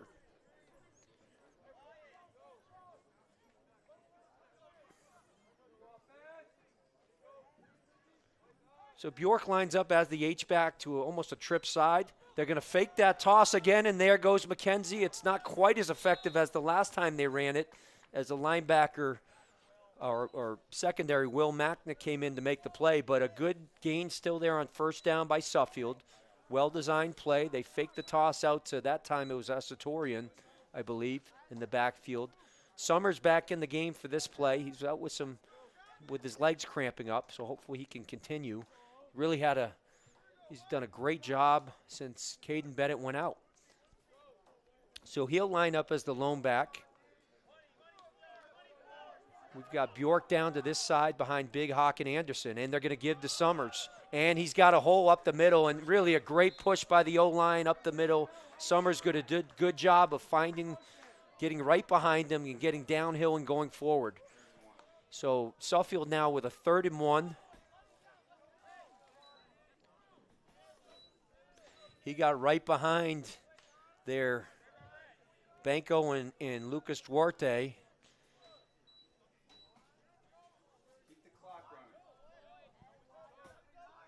And it'll be 3rd and 1. The give again to Summers. He's got to get downhill. He does, and he's got a couple cuts, gets downhill. Good run again. Hawk and Anderson on this side had opened up or pushed his man back, so it was one cut by Summers, and gets downhill. And Suffield continues to move the ball well on the ground. 1st and 10 for Suffield on now Deerfield's 23-yard line. A great response, first on special teams, and then 2 first downs in a row by Suffield. Or 1, I should say. That was 3rd and 1, and a great gain. So Summers is the one back. So they've got Manilow and Bjork to this side. A heavy side. They're going to throw now. They took a shot. Little play action. Thought they could catch Deerfield sleeping. So McKenzie threw the ball really where nobody else could catch it. I don't know whether that was to Pappas on the outside. Pappas caught a touchdown pass last week, but out of his reach certainly. So that'll make it 2nd and 10. 6 seconds left still in the third quarter.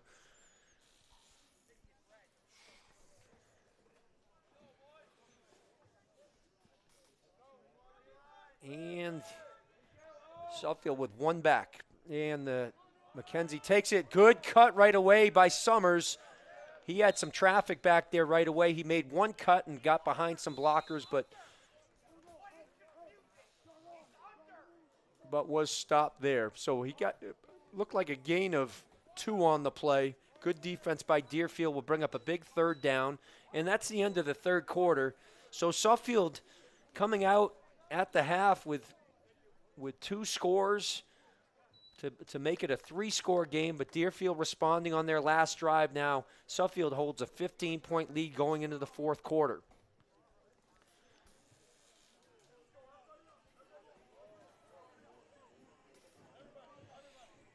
Suffield with really wanting to establish the line of scrimmage on both sides of the ball was a key factor in this game, and really have done that. Obviously the injury to Bennett derailed some momentum, and certainly his big, strong running would complement Summers. But Summers has come in and found a way to, break open some plays, make one cut and get behind the big lineman, and they're still pushing the ball forward Suffield with a big drive at the end of the half, and McKenzie making some great plays on that as well. So, but hey, 15-point game, Suffield, Deerfield. We've seen some games and some crazy things happen over the history of this rivalry, I would say. And we've got a big play here. So we've got a 3rd and 8. Ball was on Deerfield's 21-yard line.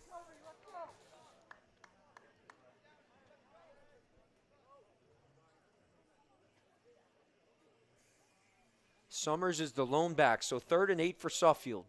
Needing some positive yards. They've got 2 downs to get 8. They do give it to Summers. He's dancing behind the line of scrimmage, but a positive gain makes it a much more manageable 4th down. So Suffield is at 4th and about 3.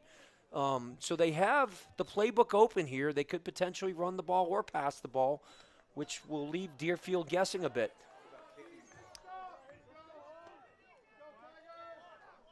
They could kick as well. They have had some issues with the snaps and have had 2 kicks blocked that happen to go through. But so here we go. It's 4th and 3. Big play in the game. Suffield has a 15-point lead. The ball snapped back. The give is to Summers. He's got to get downhill. I think he got the first. He was patient going through. He did. So the offensive line did a great job of keeping the push, and Summers did a terrific job of being patient and keeping his body lean going forward. That's exactly what they needed. And I would also say a great call by Suffield to run the ball.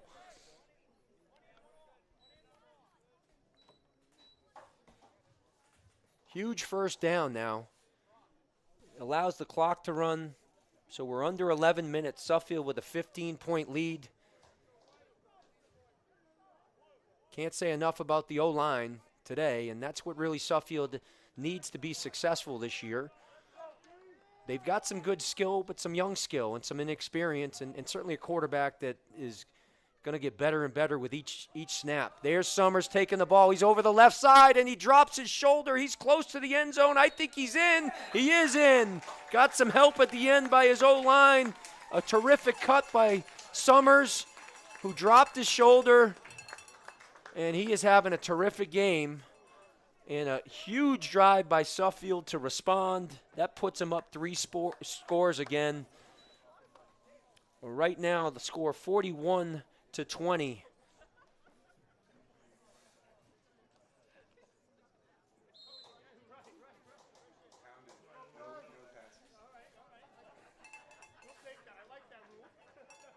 And let's see if they can smooth out this extra point.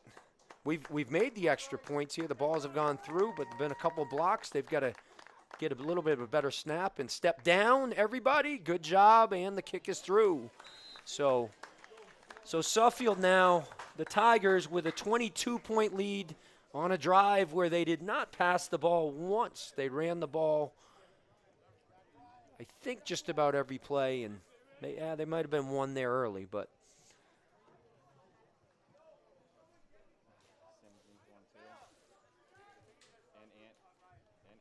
that certainly gets them some breathing room. And, you know, if Deerfield has any chance, they've got to score quickly right now. They have the capability to do that, no doubt, with a very talented quarterback and some good skill. But 3 scores with 10:24 to play is I'd be feeling good if I'm a Suffield Tiger. They got to finish this one.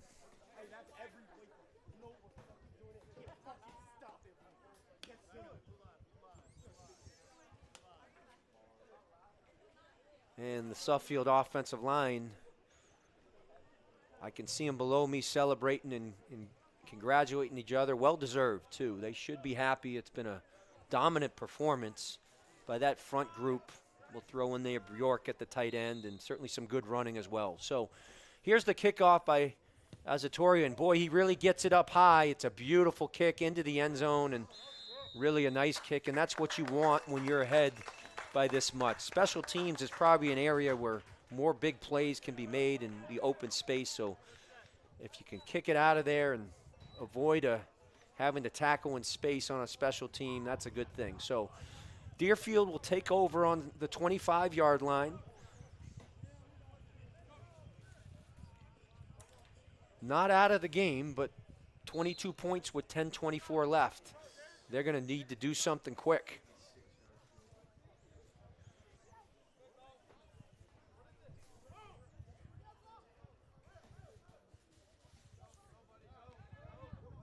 So Suffield electing to still press on the outside, but I think they'll bail here a little bit. They should. But and there's a pass, good coverage on the outside. Kai Young was underneath an out route by Haight, and just out of the reach there. So that's a good first down play for Suffield for as Deerfield gained through an incomplete pass for no gain.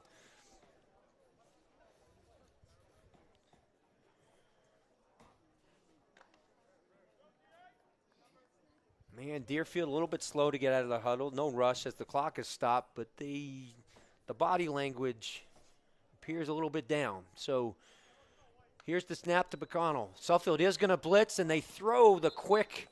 It looked like there was a little miscommunication. Rivera was on the go route, and McColgan recognized the blitz and threw hitch, which Deerfield was very good at last week, being comfortable throwing the hitch, which all high school teams, if you practice it, it becomes a handoff if you got a talented quarterback and a good receiver, especially to the short side. So that brings up a third down. McColgan going to have to make a play here. Has a clean pocket, but overthrew there. Ball just sailed on him a bit, and that'll bring up fourth down. And at this point, the body language here suggests that, Suffield's in complete control of this game. They've battled through certainly some adversity with their captain and, star player being injured and out, and now have emerged as 22 points. So Deerfield's going to punt. Still 10-12 left. The snap is high. Suffield laid off the kicker. They got to get away from that. Get out of there. Get away. Oh, it did hit Torrin Anderson in the back. He didn't see it. And Deerfield will take over the ball. That's a tough one. Anderson's trying to do his job and block. The call hopefully from Young is saying to get out of the way, but anytime it bounces, you've just got to have a call that gets them to the sidelines, away from everything. So Deerfield benefits, and maybe this will give them some life. So turns out to be about a 35-yard gain, maybe a 35-yard gain for Deerfield. So they're going to take over first down on the 46. McColgan back to pass, but Finn Bjork was in right away and knocked it down. So Suffield still getting some pressure on the edges. Deerfield having trouble picking up Suffield edges. And particularly when you're in the quick passing game, if there's any penetration on the outside edges, it just limits your ability to complete passes out there. So we'll see how Deerfield adjusts. We've got 2nd and 10 now. Deerfield now with a 2-by-2 set. We've got a tight end up top.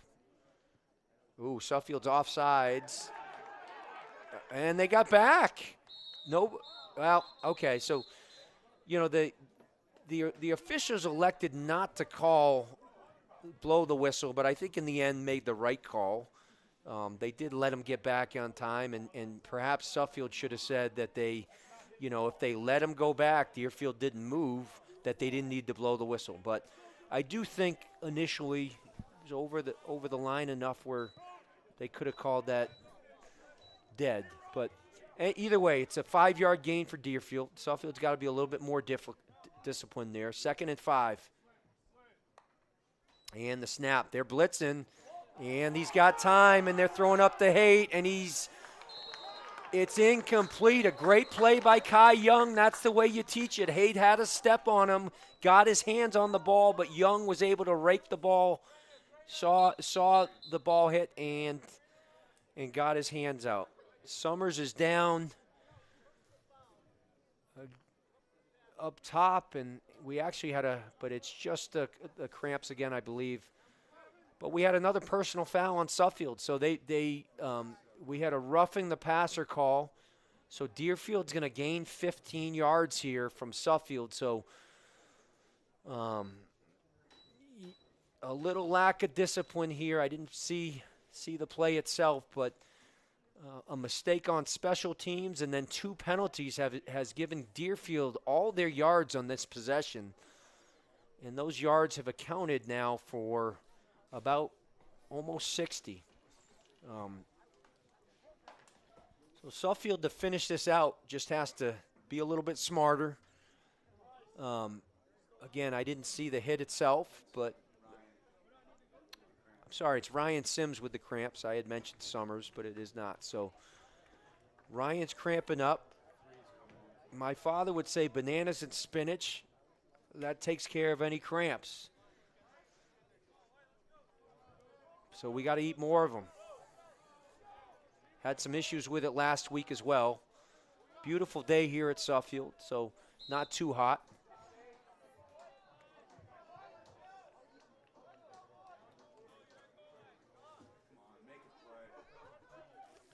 So Deerfield now at the 25-yard line.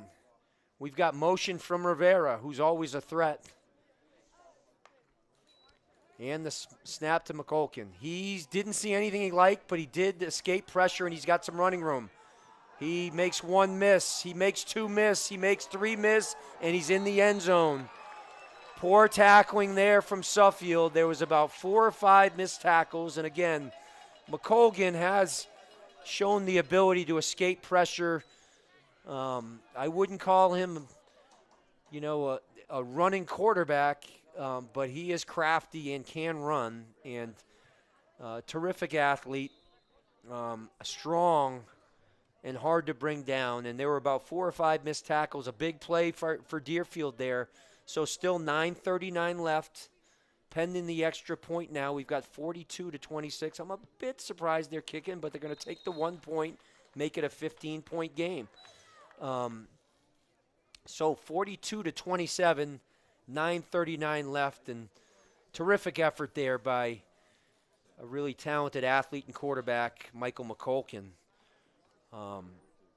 And that keeps Deerfield in the game. We'll see what they elect to do here. Enough time where they don't have to onside kick this, but I'd certainly understand if they took a shot at it. So we'll see what Coach Barbado decides to do.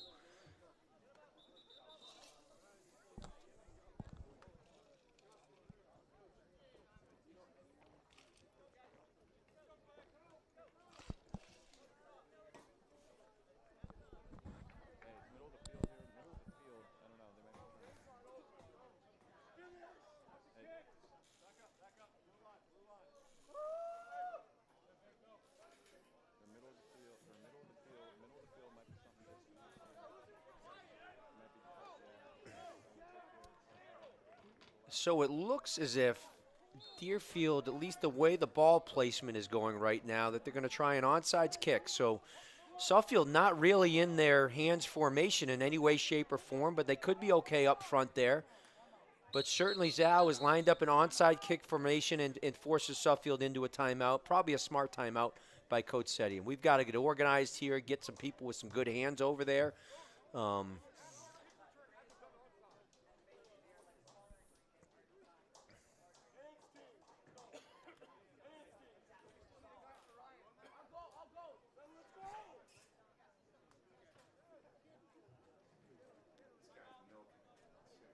Yeah.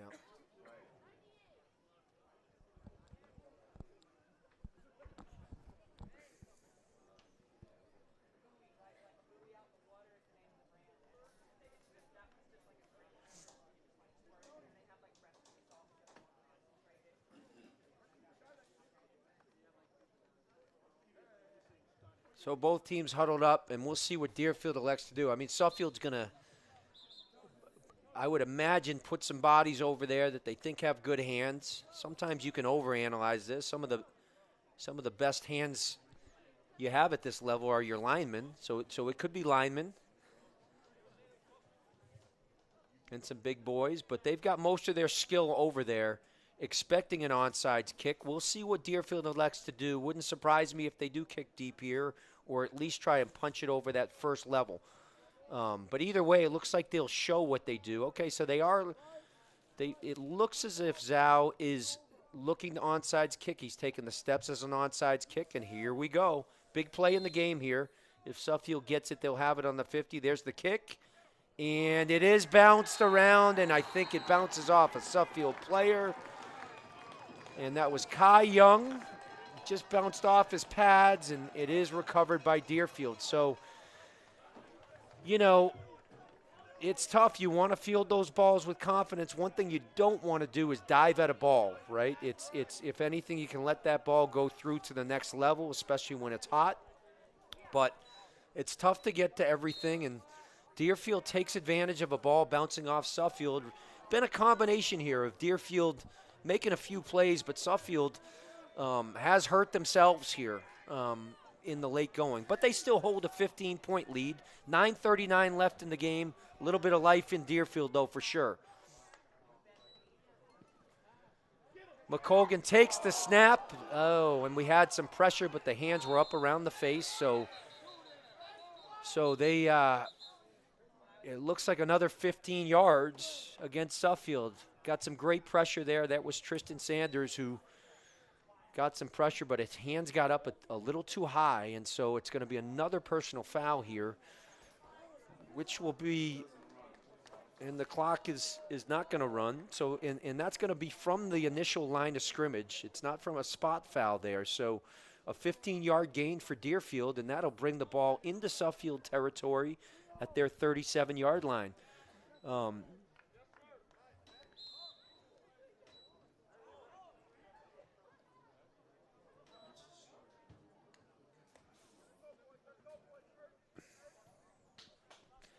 42-27, 9:25, and clock is running now on the spot. So Deerfield much quicker to the line of scrimmage now than they were last series.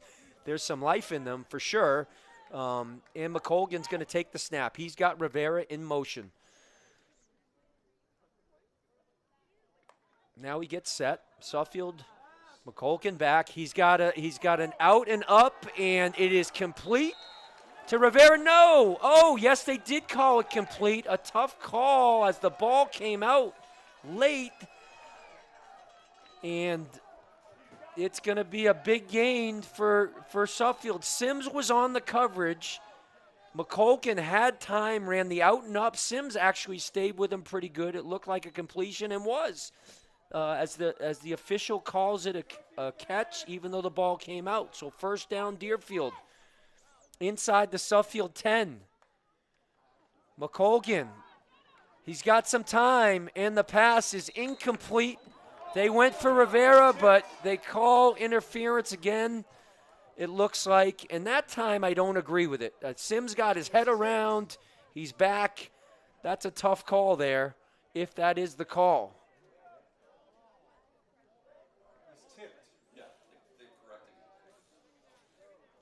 They may pick this flag up. If the ball was tipped at the line of scrimmage, then contact down the field doesn't matter at all. So they did pick it up, so it's going to be second down. Ball was tipped at the line of scrimmage.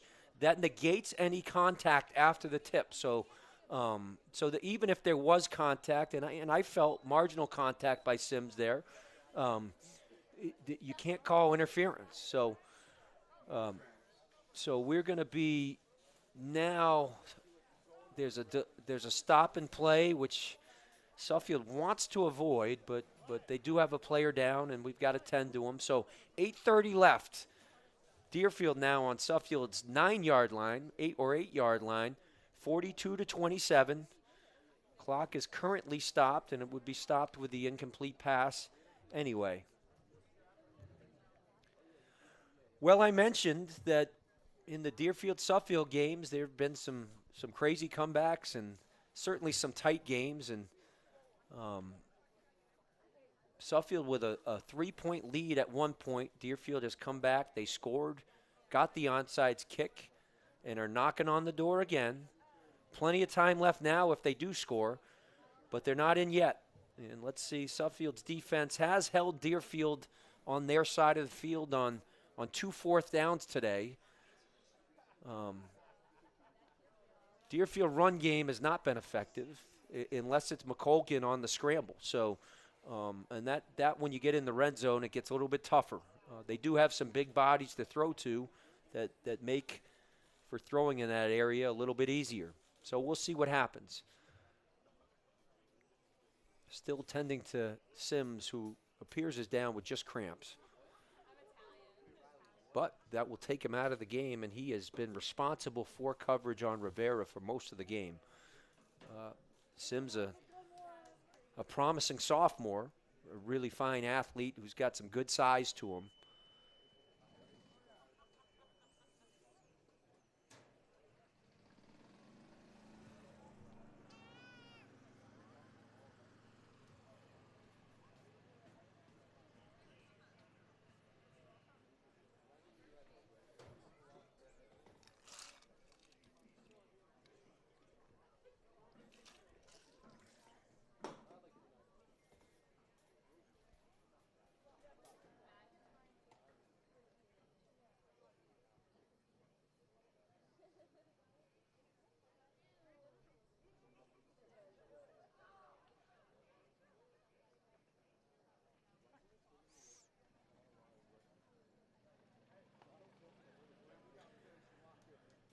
Sims,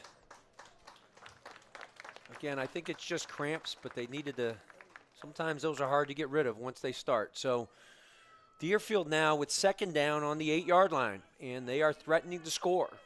Let's see what they decide to do. They've got a couple big bodies in Haight and Rivera to throw the ball to, and McColgan is certainly a kid who can deliver. So we've got motion now from DeGroot across the field. They're motioning to trips, and McColgan takes it. Oh, he's got some pressure right away from Bjork, but he avoids it again.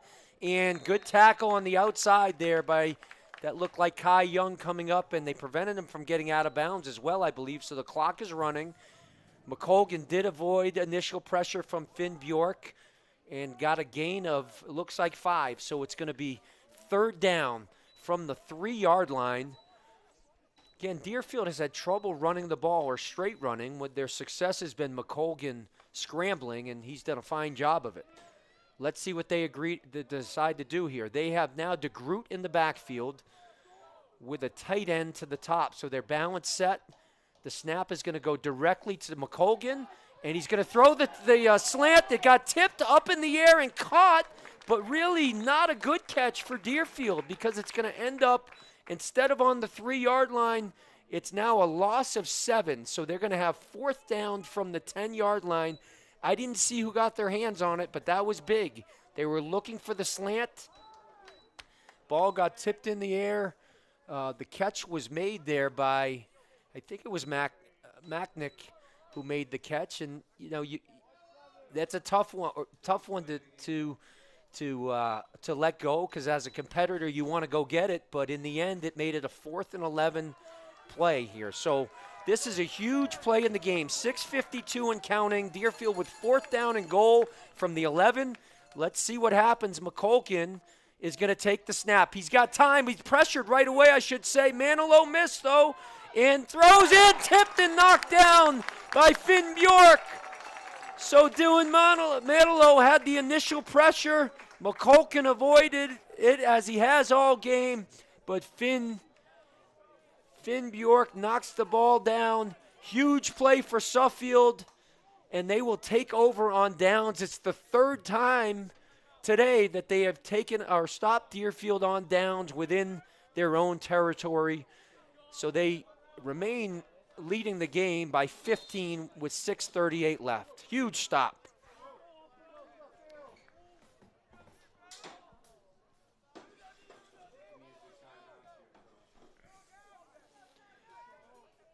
So a 2-score game and 42-27. Suffield lines up. Summers is in the backfield. Oh, he avoided one, which was nice because there was initial penetration by number 56. That's Gavin Jeffries, talented big D lineman. Summers is down now, though.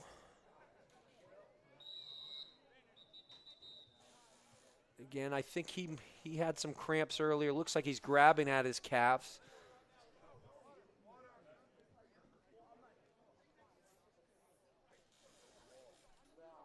Does stop the clock, though. So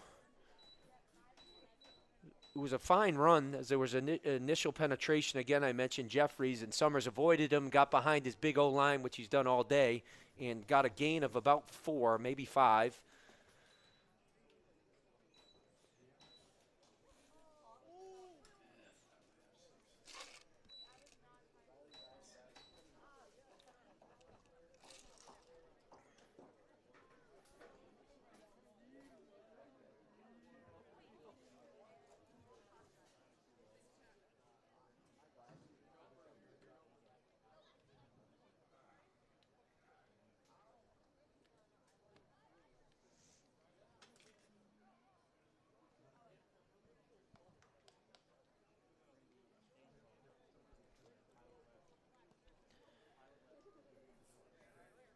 Beautiful day here. Not too hot, not too warm, but guys out there working hard, and that can happen in football games. But I would imagine that Coach Setien's gonna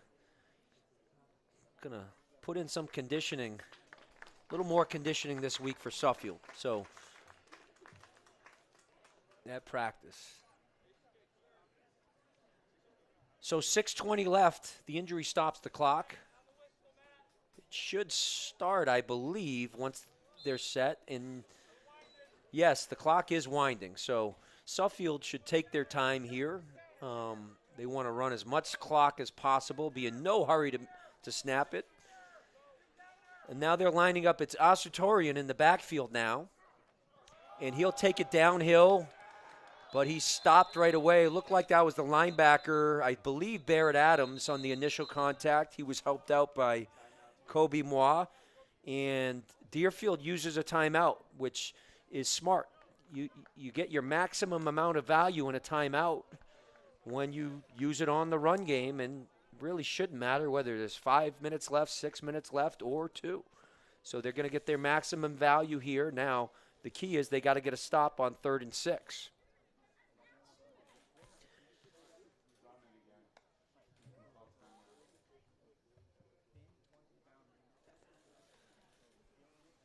So Suffield faced with a 3rd and 6, and we'll see what they elect to do. Deerfield, I believe, has 2 timeouts still remaining. I think that was their first used. They're down 15, 5:57 left. We'll see what Suffield elects to do. Running the ball would certainly force Deerfield into another timeout and potentially, but they'd like to make the first down here and possess the ball as well. So not an easy call. They're on their own 15-yard line. The prospects of punting from deep in your own end zone aren't exactly great either. So we'll see. It's a big play here. It certainly, Deerfield gets a stop. They stay in this ball game. Suffield gets a first down. It puts them in a position where they are in more control. Suffield has some confusion on their sideline, which is surprising given the timeout in terms of personnel. But here's the play. So it looks like Deerfield's going to bring pressure from the middle. They do with linebacker pressure. McKenzie's going to throw it up to Bjork, and that's interference. You got to call it, but they didn't. I mean, he got cut at the legs.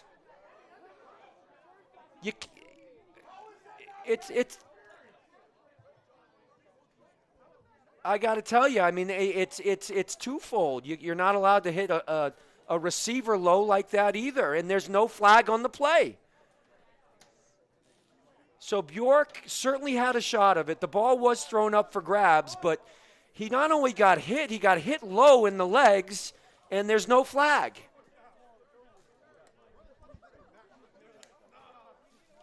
The refs, so tough call for Suffield, not that. That's a tough call. So here we go. They got to move forward here. So we've got a 4th and 6 now.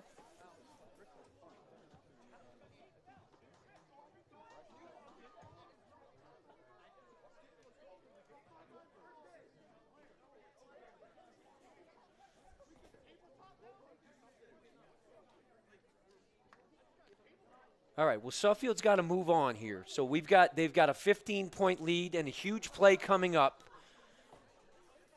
There was no call on that. Again, ball kind of thrown up for grabs to Bjork, so it would have been a toss-up on whether he could catch it, but he clearly got hit. And not only hit, he got hit low, which is a bit of a dangerous play on a receiver who is looking up at the ball. So nevertheless, so no call on the play. 4th and 6 for Suffield. They got a punt from their own 15. Really important they get this ball up. The mechanics here in terms of the snap and catching the ball and getting the ball off are really important. 5:49 left, and Deerfield's used 2 timeouts smartly. Actually used only 1 timeout. That was an incomplete pass. So here's what we got. Deerfield has nobody back, which, okay, so they're coming after it. Now, all we got to do is get it off. I say we. It's a high snap, but we get it off and roll, baby. Let's see how much it rolls. Oh, a little unfortunate that they didn't get more, but a good kick by Asatorian. Oh, and Deerfield touched it, and Suffield's got the ball. It should be Suffield's ball. It is! A mistake by the Deerfield player. And a little bit maybe of some, just a Jewel Mice did not, wound up touching the ball. Suffield picks it up. And it's going to be their ball. And now, the only thing you can argue was the ball was dead, but there was no whistle, and the ball was touched. So the ball was touched. Suffield picked it up. You can't advance that there, so that's why it was blown dead afterwards. But there's no question with no whistle, that should be Suffield's ball.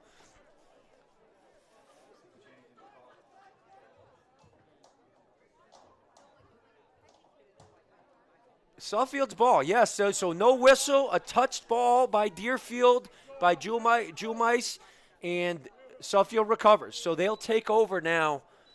And boy, that's a great break, and there's a flag there.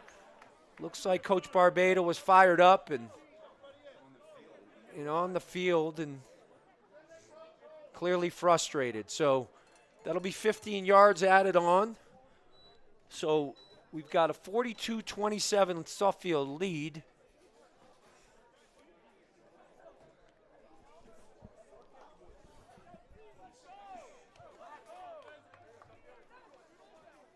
And 1st and 10.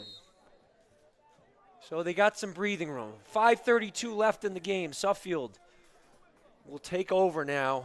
They've got Asatorian in the backfield with Summers battling some cramps. So I would imagine they're going to keep the ball on the ground here, try to get Deerfield to use some timeout. There's a handoff Asatorian. There was room right away. He's got to get down and go. Has not a lot of experience as a running back for Asatorian, but that pad level's got to get lower, and he's just got to go. Too much sideways there. So it'll be 2nd down and 9. Good blocking up front initially there, but the hole did close pretty fast. Coach Barbado uses his timeout, and there's 5:20 left.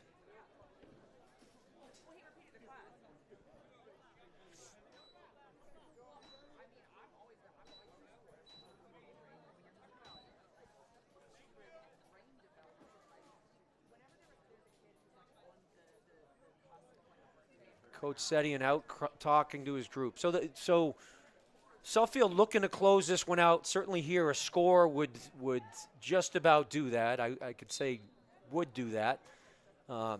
Deerfield has been resilient, but it's been tough for them to stop Suffield's running game. So we'll see what happens here. Ball was on the 25-yard line. Kai Young now is in the backfield. The sophomore 3-sport athlete has primarily played defense, played a little bit of slot, but he'll be the back. Deerfield is up, expecting run, linebackers up, but good blocking at the line of scrimmage, and there's a hole, and Kai Young still going, may have got enough for the 1st down. I believe he did. Some good running there, and again, the offensive line, he made one cut, and the left side of the offensive line had really blown Deerfield back, and Kai Young stayed on his feet and it's a first down for Suffield and a big one. So with 5 minutes left and the clock's still running, we've got first down at the 15-yard line. Suffield in no rush, but you don't want to risk a delay of game, so let's get the boys up there. Really important to maintain control of the ball here. So Deerfield just has had no answers for the Suffield run game, and there's Young with a good hole right away. He's got to get a little bit lower, not used to playing running back. And a timeout for Deerfield. So Deerfield uses their last timeout.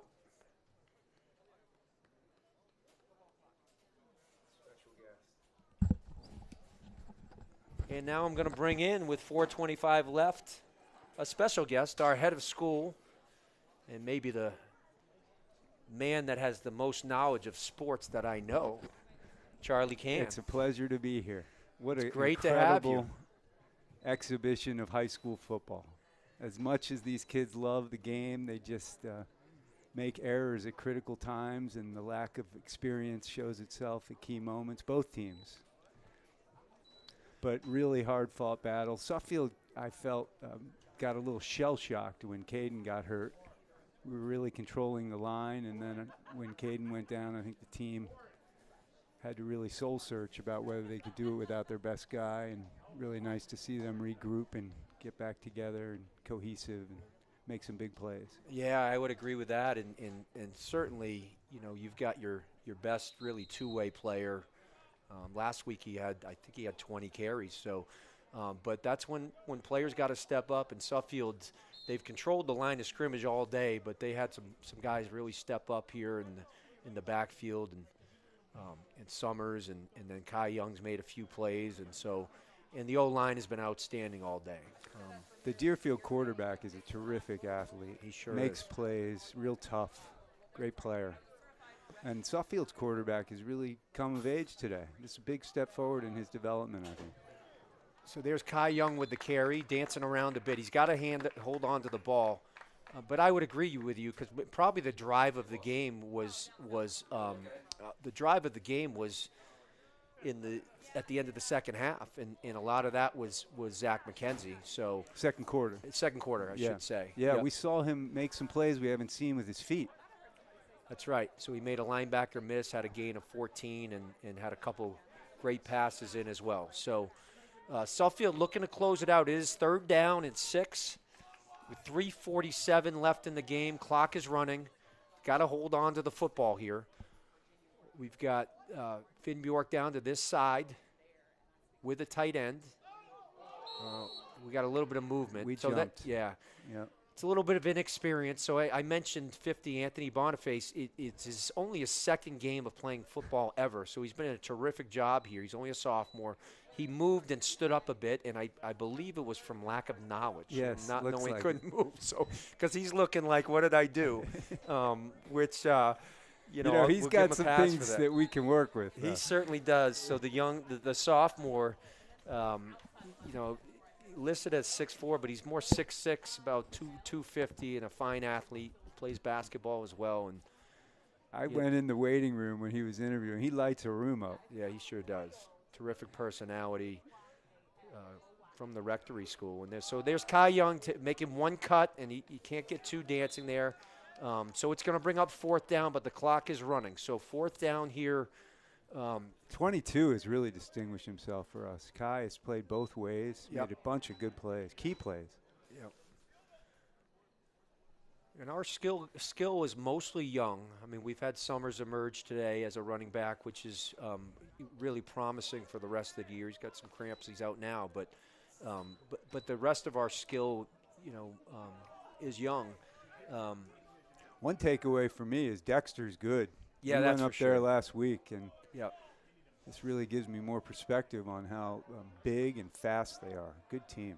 Yeah, they really they were a well-rounded team. They had some really good skill athletes and had some terrific linemen. Another penalty here. So Suffield might have taken too much time there.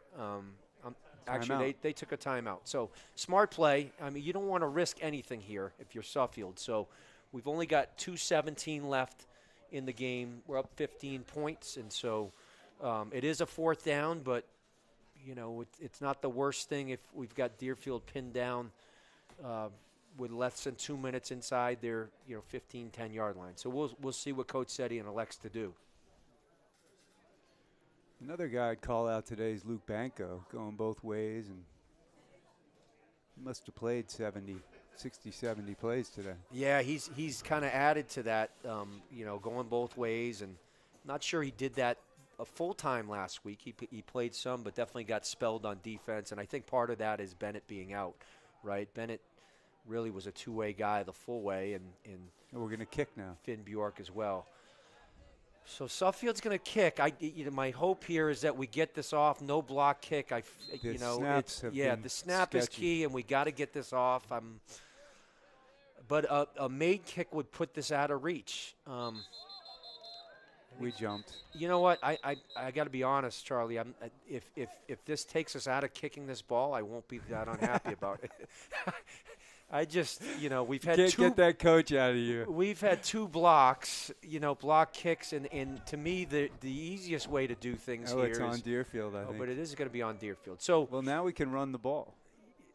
4th and 5. That would be my preference, but again, a field goal will essentially make it a 3-score game. I haven't been completely confident with the mechanics of our snap and hold, and no doubt, and to put it down. And when you don't have that, then a ball gets blocked. It's one of the plays where the ball's in the open. It really gives an opportunity to a team. So, but let's be positive. Let's knock this one through. We're going to kick it. Oh, it's a good snap. And the kick is up. Hey, in your face. And that is great. Yeah, so that gives us that makes it 45-27.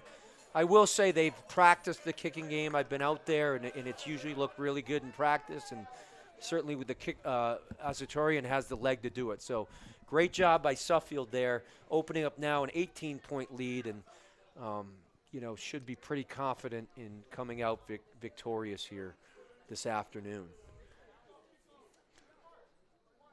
Well, happy for the players and coaches and parents and everybody involved with the team. So much effort goes into this, and there's so few games, so it's nice to come up on the right side this week. That's right. You only get 1 game a week, and to face some adversity and then get challenged and come back on top. It's really a great win for these guys and Coach Setian and his staff. We put up 45 on Deerfield, and and they beat Loomis last week, I believe, right? They did. They beat them 23-20, and so it shows you that the New England Football Conference is loaded with talent and players. And we went to Dexter last week, who had a strong team, and Deerfield, came out victorious over Founders League and really a talented Loomis team, I thought. So, but this puts Suffield right back in the mix, and we go to Brunswick next week. Go That's down right. to Greenwich. That's right. There's no easy ones, I can tell you that. So, that is Will Macknick on the run. He's a guy who doesn't leave the field for Deerfield either. So he's had a good game on defense and made some plays on offense as well. And now some of Suffield's younger guys get in the mix there. That's number 28 there. 28 had an Jack unfortunate Ryan. play. Oh, no. Yeah, that's Jack Ryan, and he is fired up, and so is the team. Love to see it. I mean, there's nothing better than that. Oh, when he's getting knocked around by his big old lineman. But for Ryan making his first varsity tackle, and I think he got tackled 2 or 3 times on the sideline by some of the big boys on Suffield's bench as well. What he lacks in size, he makes up in enthusiasm. That's right. That's right. So player of the game, Drew? Bryce Summers? Yeah, I think Summers coming in and filling in for Caden and showing that we had another running back. I would put him in there. Look, if it's hard to distinguish O-linemen, but we certainly ran behind Hawk and Anderson a bunch. And we definitely won the point of contact in this game. Yeah. I don't think that was the case last week. Yep. And Finn Bjork is a kid that does not leave the field, and I would imagine when you look over the game film, we're running behind him as a tight end as well. So, Yeah, terrific player. Yeah, but so so this is going to be a win for Suffield, and moves the series now in the last 10 years. That'll be 7 wins for Suffield and 3 for Deerfield.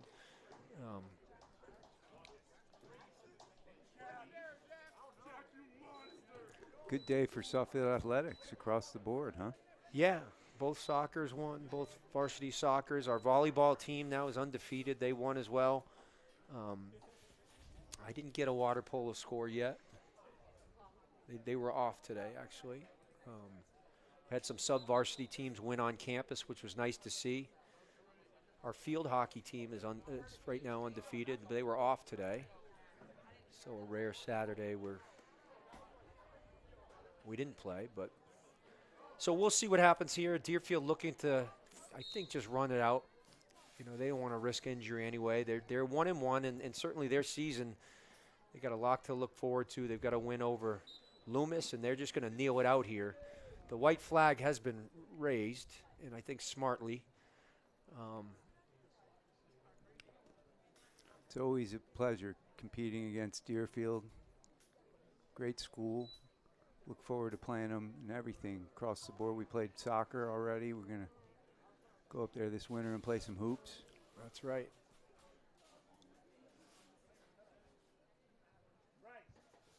We're going to avoid them in lacrosse for now. Yes. Maybe we're some, not up some to years they, down the road. They have a different skill level than us. We're coming, though. It may take some time. Yeah.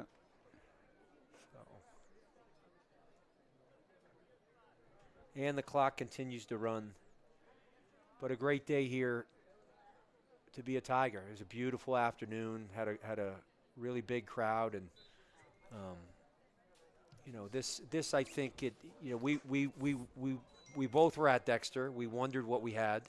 We wondered how good Dexter was, and you know, I think that we know we have a team that's tough and physical and can win some battles in the trenches, and you know, we've got to find a way to keep going if we don't get Caden Bennett back as well, which is and our quarterback gets more experience each game. He's going to continue to get dramatically better, I think. That's right. So the snap is back, and Deerfield is going to punt it, and Suffield should just get away from the ball, but Kai's going to catch it, and that's fine. And Suffield will take a knee here and I think finish it up. So we're going to wrap it up here as well. Drew, great job. Yeah, nice to have first you on time the on mic. the mic. Yep. Mike, it was some You know, fun. we have a big hole to fill with Max Deshevsky down voice, in Miami now. Yeah, if we can get a few students up here Max, to help I you, hope you're listening, buddy. We're keeping the tradition going. That's right. That's right. Well, it was a lot of fun, and, Thanks, Drew. Thank you as well. Thanks for joining us here for these last few minutes. And we're on to Brunswick next week, and hopefully we have a good week of practice. And thanks for listening.